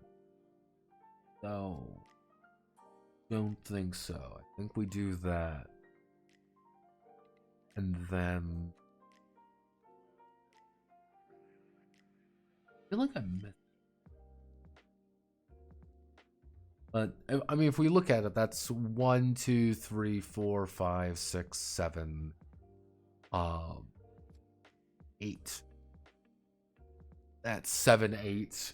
That's 7, 8 rolls, and if we assume the average group is 3 sized, that means if the standard group is size 3, that means that there are going to be 4 rolls unfulfilled. 4 rolls can be anything and everything one another. Yeah, no, that should work. I mean, it should work. Okay. All right. This is all hidden information. Everything should work here. We do the EDRPG life path system. We stay with the No, not yet. Not today. Like, maybe I don't think I like this idea. How do I make it work? Not the diet. How do I make that work though? That's the question.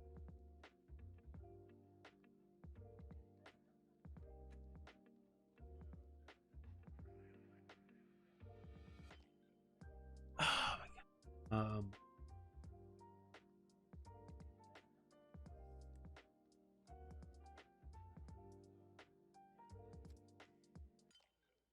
I mean, if we want to do the idea, not our, can't believe they're, because again, they're not white Evangelion. They're just going to be legally distinct Evangelion, because I don't want sued. So if we go under this idea, like, there's a couple ways we can do this. I think it kind of depends on what I want to do. Effectively, we could, if we want to go like full, like, this is a fucking animalistic bio horror underneath this suit of armor, what do? Like, kind of the idea being like organic versus like mechanical. Like, you got your organic, you got your mechanical, and like you get some different quirks between those two, and you get some basic stats between them. Like, Avas should be fairly like, Avas should be simple, right? Like, they're just an extension of the pilot. At the end of the day, all an Ava is a giant fucking robot that lets us kill angels. Or, I can't believe they're not angels. Fuck we call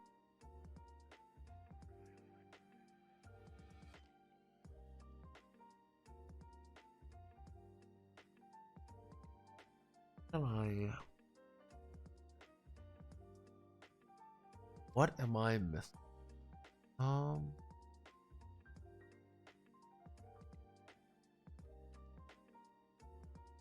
Do we give Avas?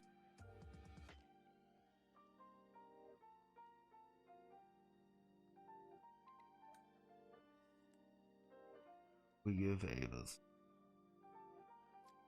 like if we give Ava stats, the idea would be as a bonus to their already existing abilities, or it's like a bonus.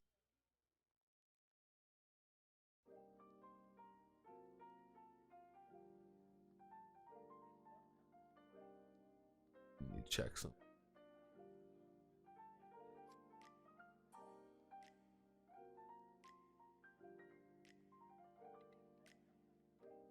Oh my mama is breaking the law by putting on trash where she went. Let's think. What are we looking at? Yeah, if the tools ended up correct. That's why it wasn't necessarily like an equipment thing. Like, what's the armor made out of? What's the organic material made out of? Then it would be like, maybe give it like a.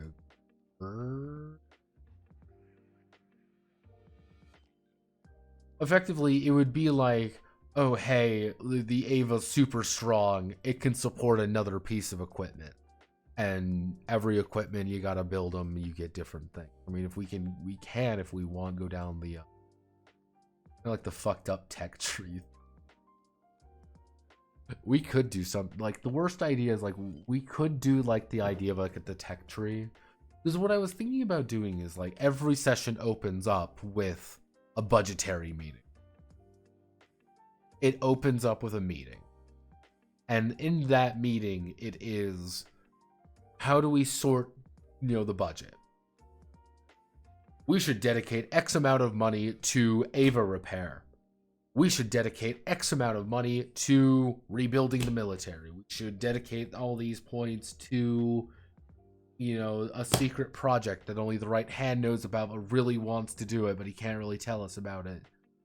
Or we want to dedicate X amount to this.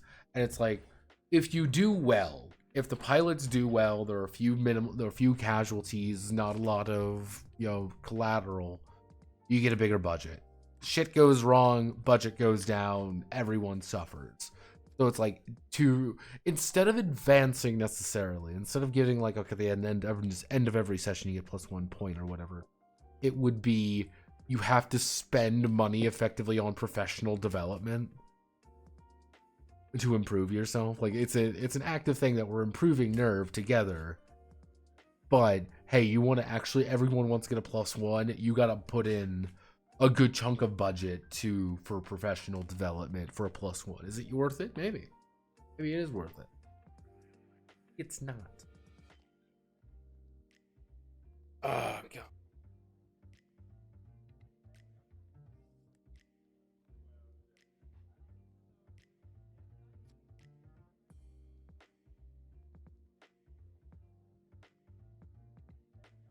Because if we have the Avas, we have combat more.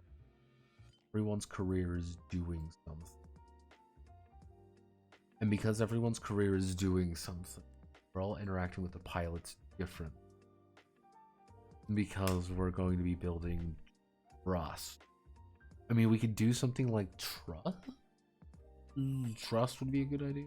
I don't know. Because if we go under the idea of trust you can use to augment their role, that wouldn't be a bad idea. Like you can build out of combat, you're building trust with the pilots. The more trust you have, that's kind of acts as order points because they're listening to you, but it's not as efficient for someone whose job it is to run around a lot to start ordering the pilots around, even though they can do it really well. That'll work, right? I can attempt to re-explain.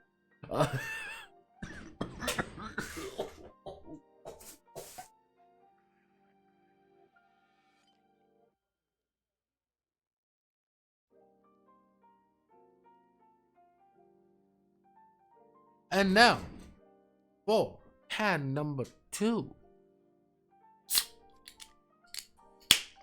Ooh!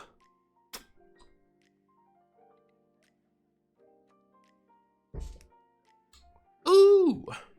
Yeah! So, we augment their personality chart.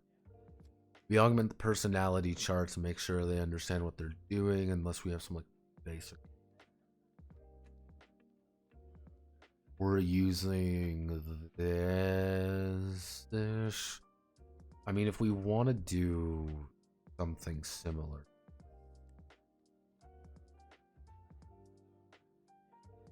If we do like negative, like let's just start negative is the worst failure.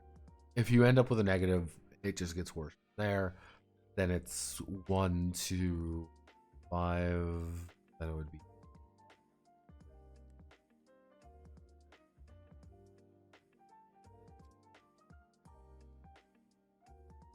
Then it would. We do it in intervals of 5. That's.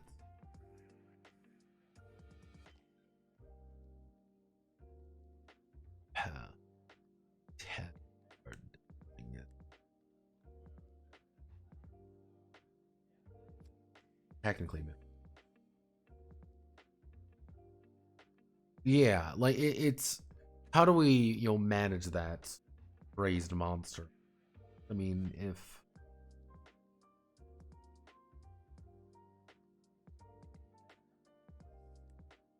this I need to mull on, because we put all of this together, we then put all of this together. We've got all of you, we've got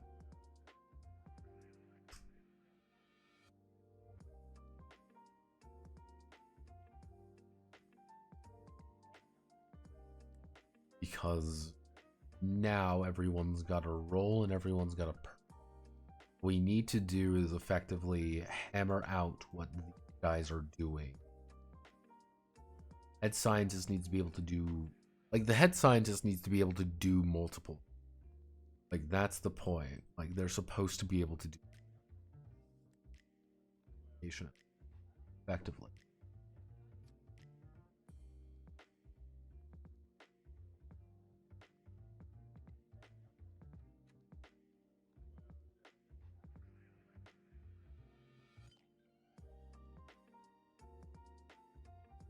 See, I guess there's things we could do here.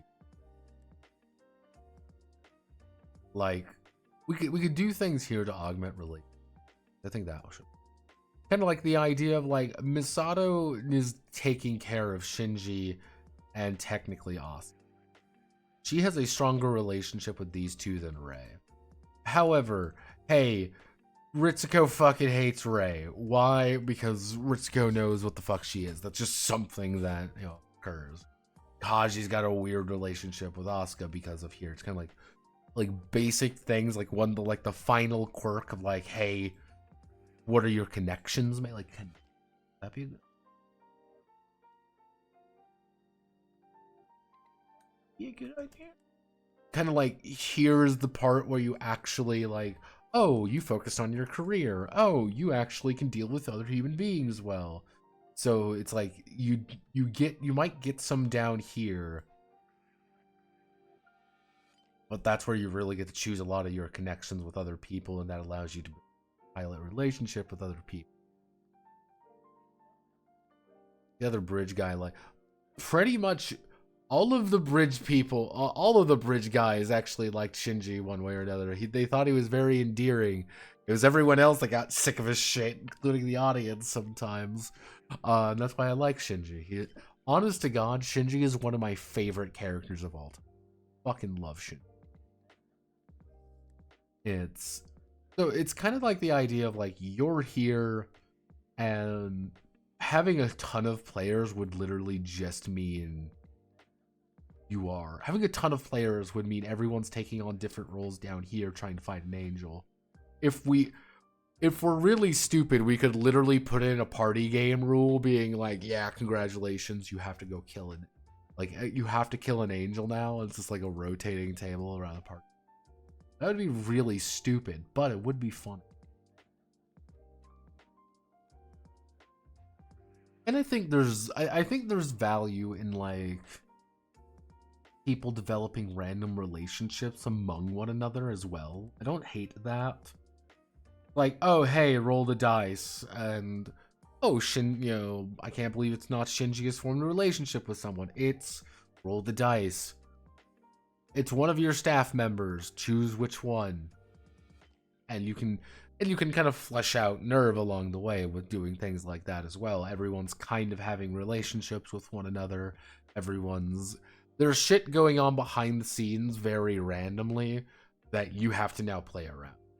Hey, these two of your staff members are, getting married. Fuck. Hey, maybe we could use this, like, call your fucking wife, dumbass. Hey, two of your staff members hate each other and build stress every fucking turn. They are in the same area as one. Shit. We have to reassign these idiots. It's things like that. A bit high concept. We may not do it, but up there. It's up here. It's in the ethereal realm now. Controlling the pilots, I think an action chart would have to be the way we do it. Yeah, it would be an action chart. And with that action chart, it would be roll the dice, figure out what they do. Under no duress, what do the pilots do?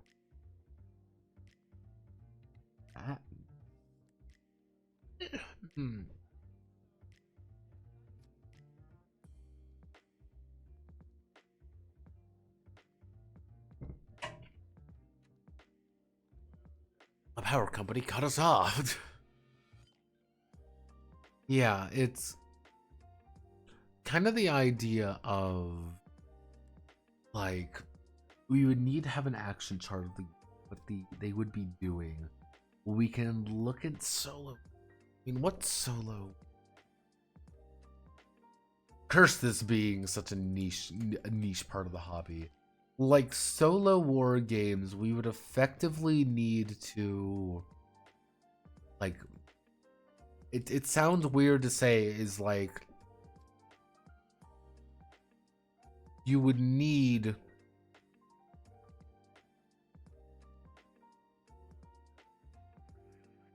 an AI for them independently of one another. And it's kind of like the idea of, like, when I mention AI, it's like, hey, they are performing a set of actions with a dedicated reason. If enemy is within 5 feet, move toward enemy. If enemy is within range, attack or what, things like that. Kind of.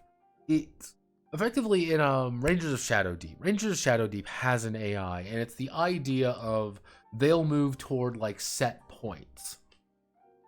And it's like, okay, we would need for that for effectively the pilots of, like, under no duress, what are they going to do? And I think that would have to be that chart there. Like, they wouldn't be, like, we can't have too many actions of what they could possibly do. Because it would be kind of the idea of, we're letting the pilots go to do what they feel is appropriate. Why? Bridge commander is currently putting out fires elsewhere. Hey, no one's on bridge. They are getting no orders. They are going completely off of... They're going off their own thing. They're winging it. And they're going to use all their action points. They're going to do everything they can by rolling this. They go aggressive. They charge the enemy. They must move closest to the enemy or fire their weapon out at the most amount. Hey, they are going defensive. They're retreating. They're falling back. If they have a ranged weapon, they'll hold their ground. If they have a melee weapon, they are backing up to 3 tiles. It's just kind of like, what's Shinji doing? Well, Shinji's doing that. If you have orders, you can force actions. It's pretty much you converting... It would be you converting command to action point. Shinji, do your fucking job, but every single one, like, you have to wonder when you cash out. I have a dozen orders. Do I dedicate 12 to Shinji now, or do I save some for if I need to order Ray around later?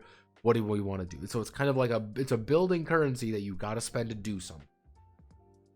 And that's why the bridge commander is really good at that job, because they're able to more easily manipulate Shinji's AI. They can more easily manipulate Rei's AI to make them do what they need to do better. It would be AI manipulation. And again, you can grow frustrated with characters just as much as you can grow to like them. Because if you're playing XCOM, ultimately speaking, 89% or not, it's your fault. Yes, it's you. It's your fault that they died. And they're just a randomly generated number.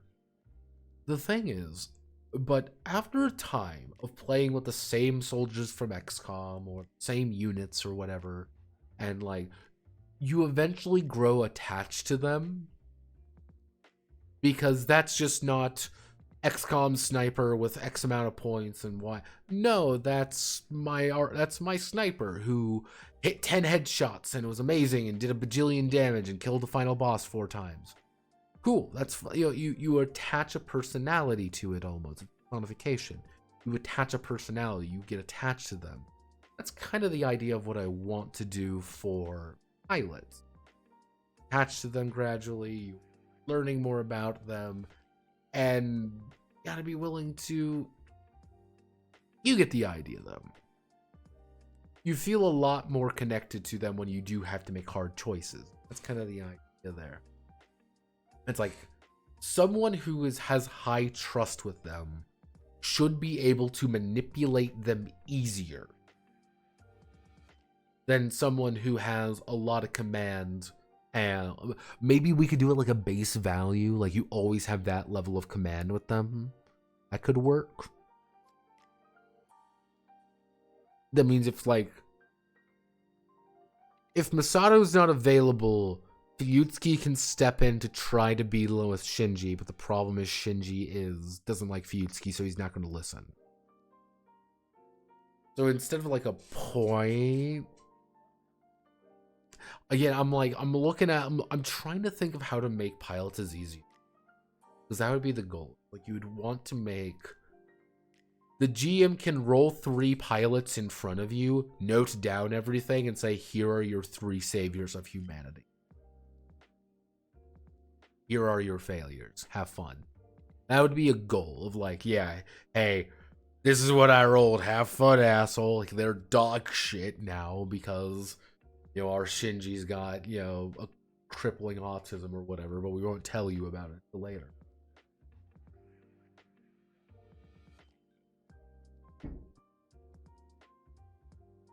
That's just the Shinji X40K fanfic. God.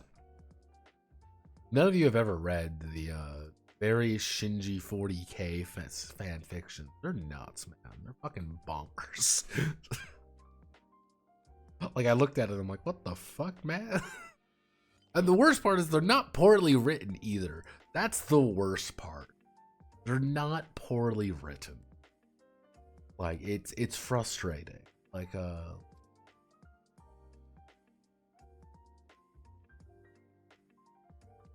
influence of the year are going to be ending up. We do the D10 decent.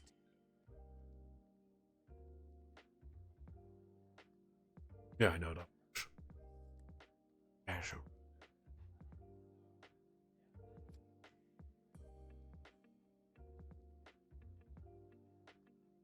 Person like use lowest cost, person dislike you.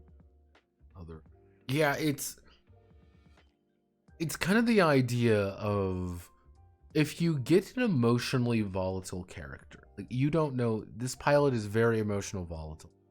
Maybe we can do like a mood chart at the beginning of the session. Like, as you guys are discussing the budget of how to distribute the budget, the GM rolls the mood for everybody. And that influences certain things. Yeah, sorry. Today Shinji is depressed.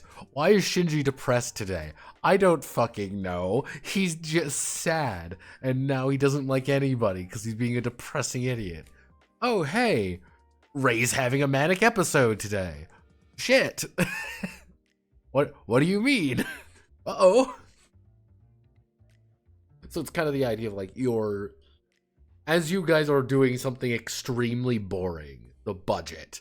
Literally budgeting and see who gets the money and who needs it where. someone is, the GM is rolling the dice being, yeah, and your GM's rolling the dice being like, oh, fuck. Oh, no. Like, you look at it, you're like, what the fuck do you mean?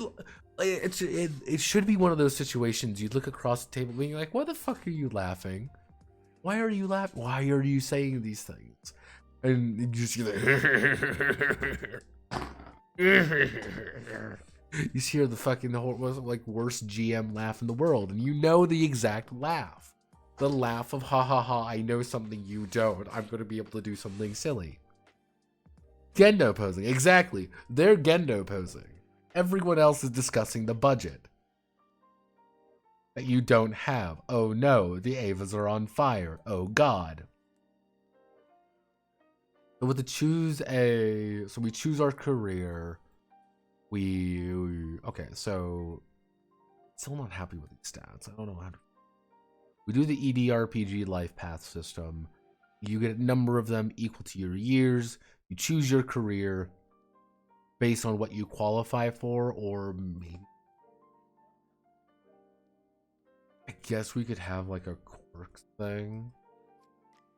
Like quirks idea. I don't know how I would want to do it, but it's effectively what I was thinking about doing is even if you don't qualify for it, you can say you burn one of your quirks and you're just unqualified for that position. Like you just are not, you shouldn't be here.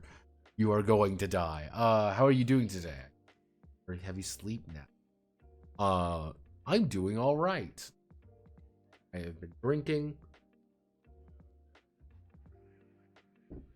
And we got Bridge Commander. I know how to make this work now.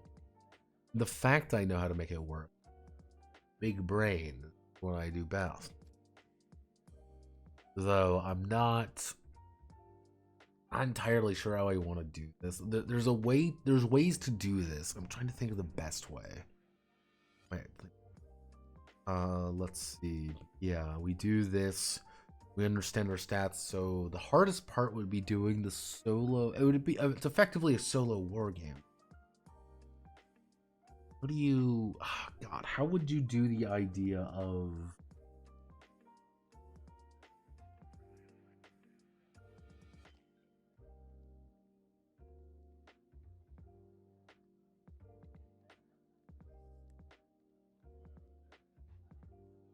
I mean,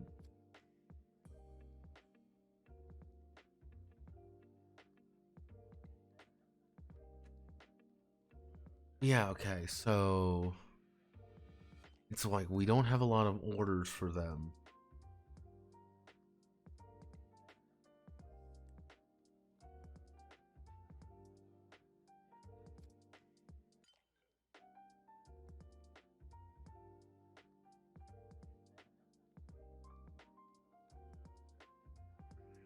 Do you have its AT?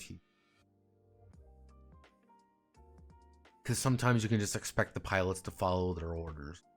Do your fucking job. We're not going to do our own thing. We're not going to be in. Okay.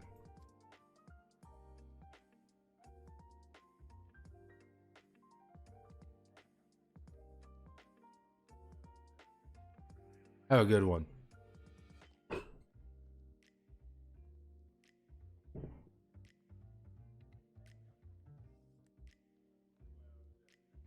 Yeah, what I was thinking about doing is if you're rolling really high, you're going to get like one of two results. It's either going to be the best result possible or it's going to be one that isn't great. If you're low, if you're rolling this one die, you have a couple different results because you don't know. It could be decent or it can be really bad. It was kind of that idea. And that would be as an adult person, even if you're not really good at doing something, you have a decent shot at it simply because you're rolling 2d6. You're also a grown ass adult and you know how to do things because you are, above the age of 15. Like, you don't need to roll for a lot of these things. Okay. Works.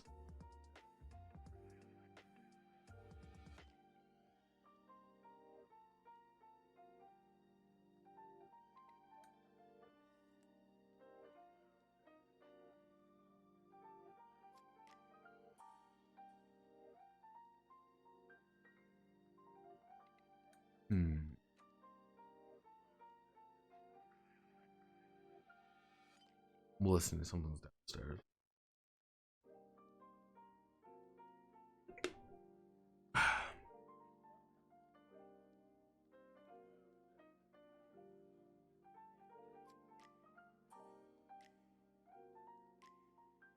Yeah. I think I've got the idea, because one of the big things with Nerve Bridge Simulator was that you are moving around, and they are trying to get into the right area, right position. It's dangerous, and you're looking at things from a very certain perspective because you're in a weird position. You're looking at things from such a different angle, so it's like, okay.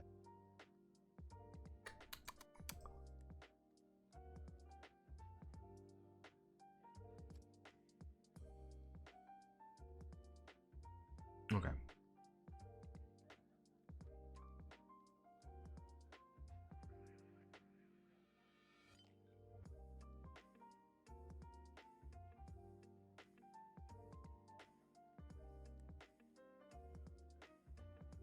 Oh, this is after David died. Yes, I forgot. This is after one of the children died.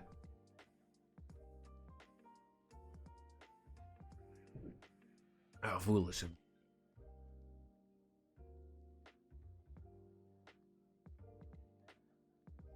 Robot Alchemy Drive. I do not say I have.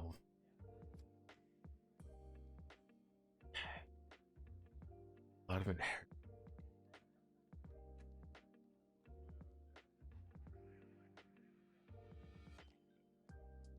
Do that X number of years per year. We do that. We're gonna. How do I want it? We can have pretty high skills. Unless we make it like plus. Unless we make it like a +1. That's really low.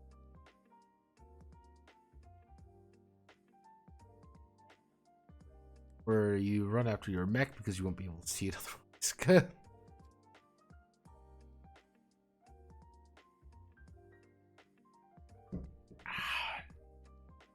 Okay.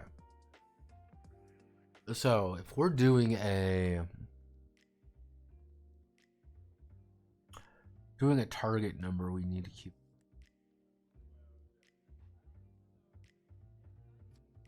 If we're doing something explosive with the idea that it's constantly built, going to need number. Because having a +16 does.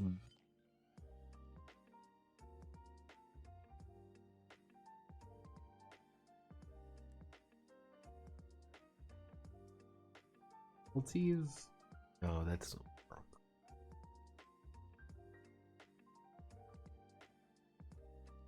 I can see what it is. Because the idea would be, as I can see the idea of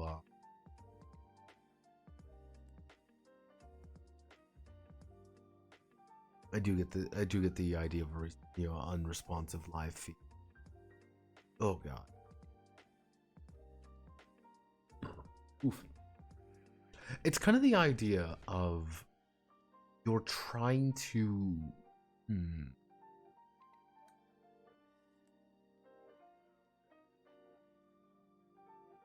not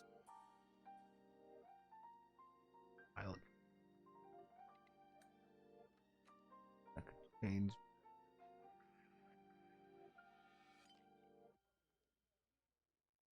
Okay. Yeah. I know what I'm doing.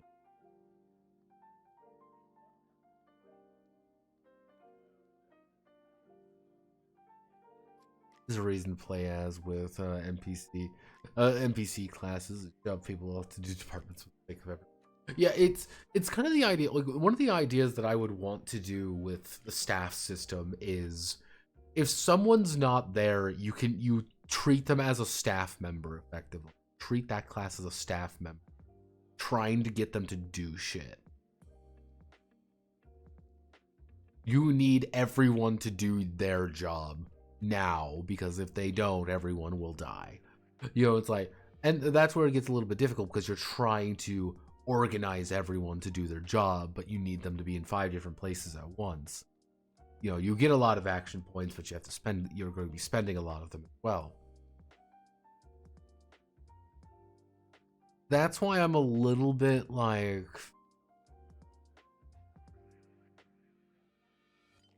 that's why I'm thinking like even having like, it's weird to call it like a Joe class, but like a class that is literally like, you're not really, you don't do anything well, but you kind of slot in anywhere by virtue of being.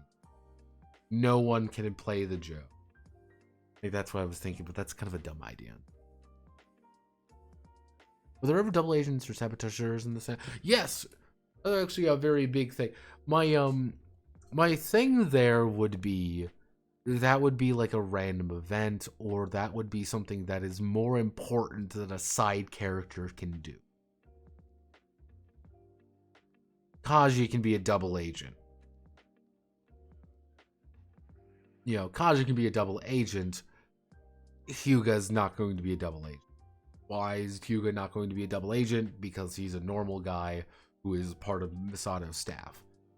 Hey, like after I have so many orders, after some big rolls, the feed goes bad and then we have to resolve. Does it come back before the pilots go crazy? Or do they rely on blind guidance?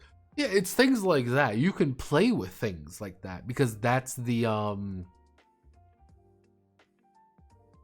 perspective. If you see a pilot go blind, you know, if you're fighting an angel that blinds, you know, pilots, you would have the idea of where they roughly are, but the map changes because it's a in-world map. And the in-world map would be, you know where they were, you have no idea where they're going.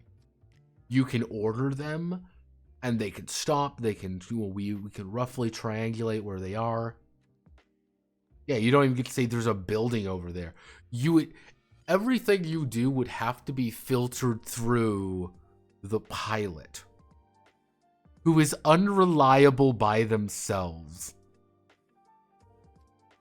Yeah, it would be, imagine Shinji, completely blind, trying to rattle off where he is. There's buildings. Okay, where are buildings? There are buildings. Okay, so you have to be by them. Are they on your right? Yes. Okay. What do you see on your left? A field. How did you get turned around? Like, and it would be kind of that idea of like, you're trying to filter everything through the pilots and you can get frustrated with them. Or you can try to get information. You know some basic ones. Oh, hey, you're under fire. Something's happening. You're moving. You don't know where. And you're trying to mentally... It would be kind of that idea of like, the players are now mentally trying to put together where the hell everything is. The players are thinking. Or you're trying to get different feeds, try to get different angles on things. You can do things like that. If someone says, fuck, we've lost our own feed, turn on the TV. And we could get a feed of maybe what's going on.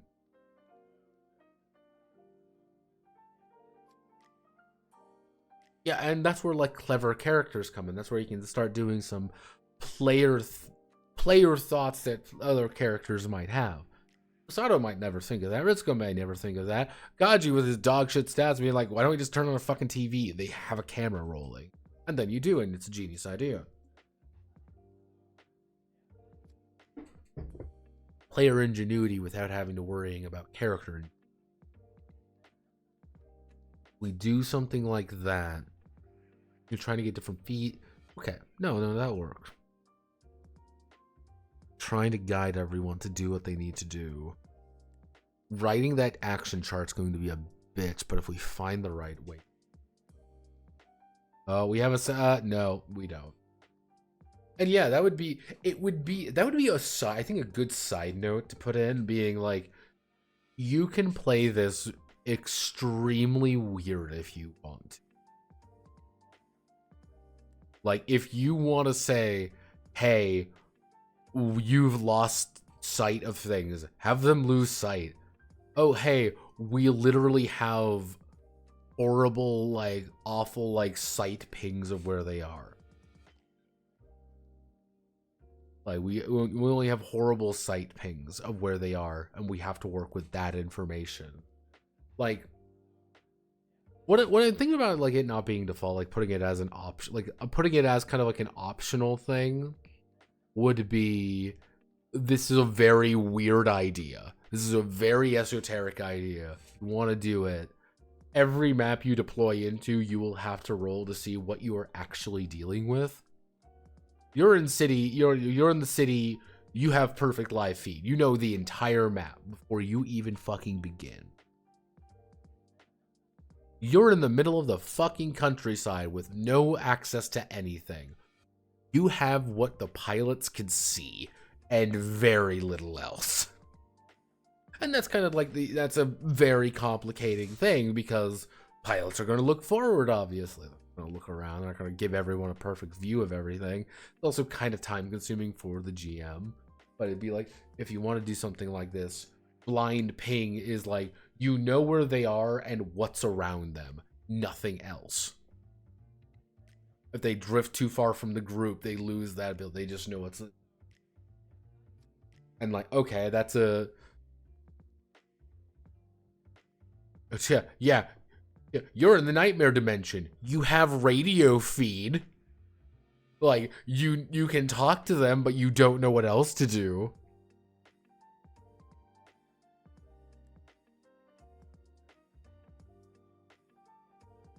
Like, that would be kind of the idea, is like, you can really play with perspective a little bit there.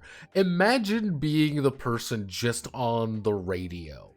You've got nothing else. Everything's knocked out. You're just on the radio with one pilot who's smart enough to actually tune in. What do you... Like, how are you handling things?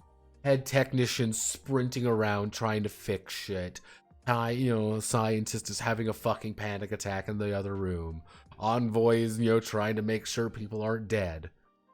You're just on the radio with this pilot. You have no eyes. You have no idea what's going on, and they're freaking the fuck out. What do you even say in that situation? What do you even do?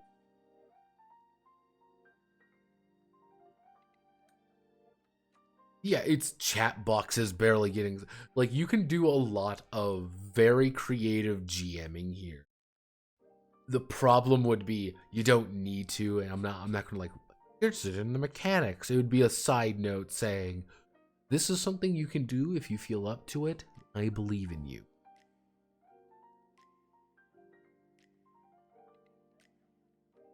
Yeah, a lot of inheritance. We need a lot of random charts for this one. I'm not going to lie. I'm probably going to ask people, be like, hey, you want to make some random charts there, Chucky? What it would be is effectively, hey, just random charts of things happening. Because what I would want the GM to be able to do is to take their dice and say, hey, I'm bored at this exact moment. What's going on? What's happening? And then you roll, and then it's like, oh, and you're like, oh yeah, by the way, you get a call. One of your coworkers has killed themselves. Shit, fuck. And you're like, what do you fucking mean he killed himself? What do you fucking mean's going on? And then you start interacting, you start trying to figure out what happened, and like, oh no, there's inter-staff rivalries. Oh no, it was a murder. Oh no, and it's kind of that building problem. So, Yotsky, yes sir, roll some dice.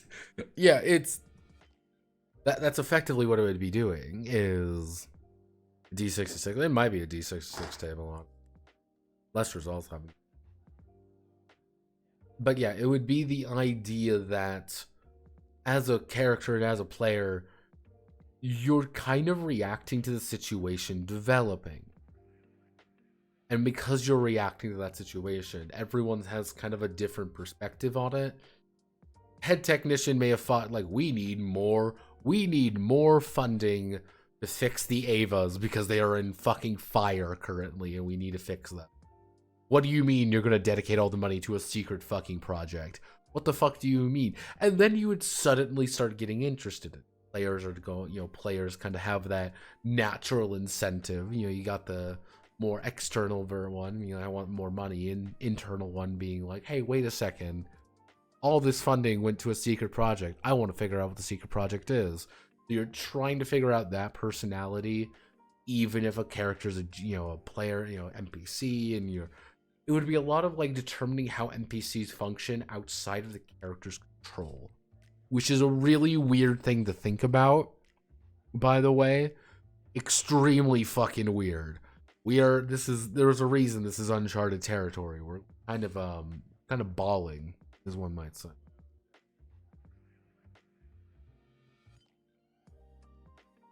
Oh yeah. Okay. I think this worked. I think we got it. It's gonna be a little bit weird, but I think we can do it if we do it right. I'm gonna set everything up. I'm not gonna probably. Okay, you know.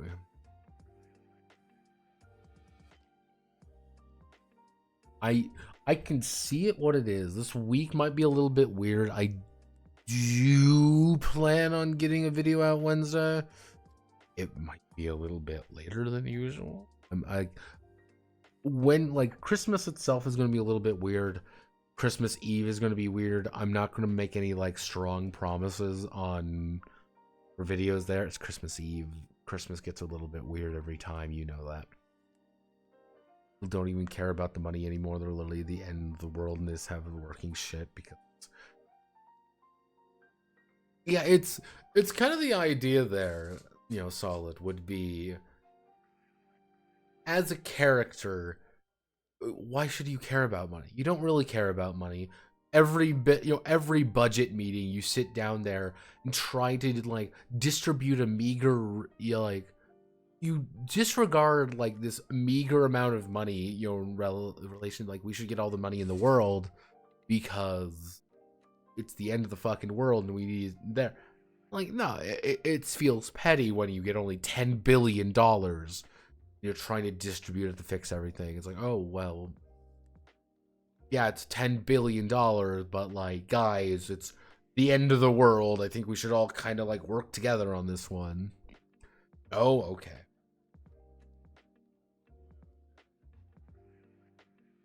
I thought we were cool about this, guys. And building that up, building that kind of in-character perspective that you're annoyed at this, like you want to learn things because in character you want to learn things as well. We upgrade the railing of Tokyo 3. Yeah, and there should be events like that kind of cropping up of like, yeah, what's the director thinking? What's the head of Nerve thinking? Yeah, Gendo wants to spend half of our budget on the secret project. What do you fucking mean, Gendo? What the fuck, man?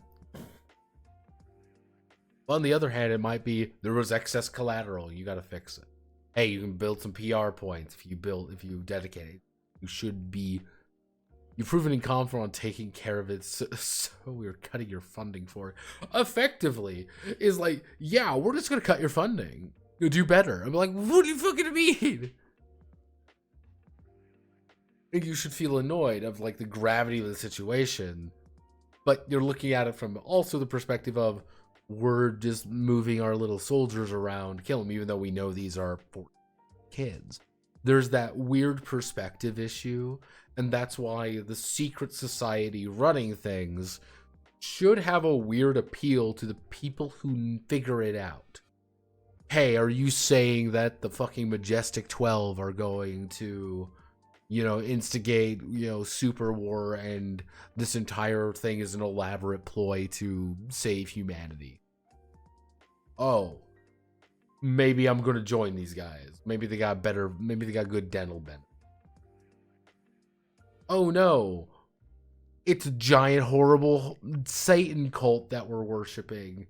And we're doing the ultimate blood ritual, and it needs the blood of literal, actual fucking angels. What do you fucking do now?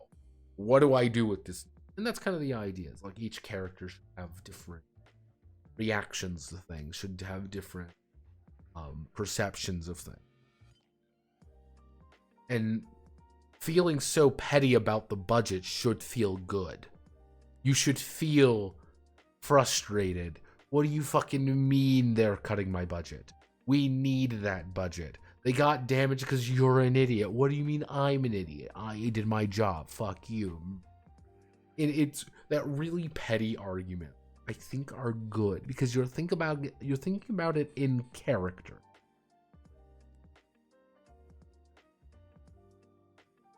Sir, we have switched you to the Argentinian peso.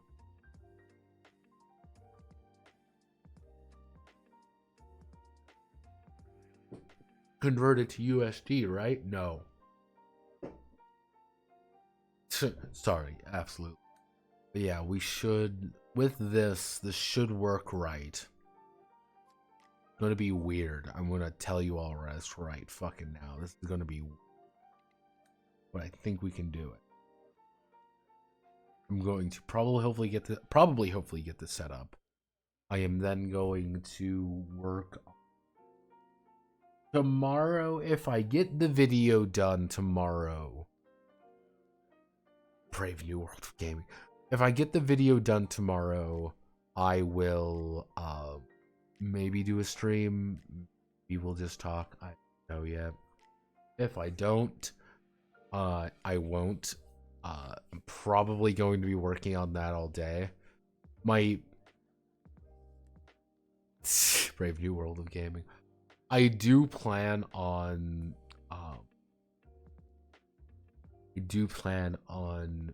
trying to get everything done for Christmas. If not, it happens. Expect someone to get a call, or I might throw it into. I have to do the funny somehow, and the funny is going to be very funny, because I'm a very funny person.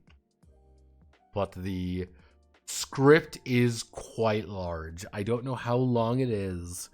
If I were to be a betting man, probably 8 minutes. I think it needs to be 8 minutes. I might shave certain things down, but it's very funny of how even in 8 minutes, or like however long this is, I feel like I barely touched the surface. I'm ready. It's gonna be real fun. So, thank you all for watching. My name is Notepad Adam. Have a wonderful rest of your day. We got a lot of viewers. Oh no, we've got a lot of viewers. Let's check. Have anyone fun and exciting streaming tonight? Hello, funny women on the internet. That's who we follow. Follow funny women on the internet.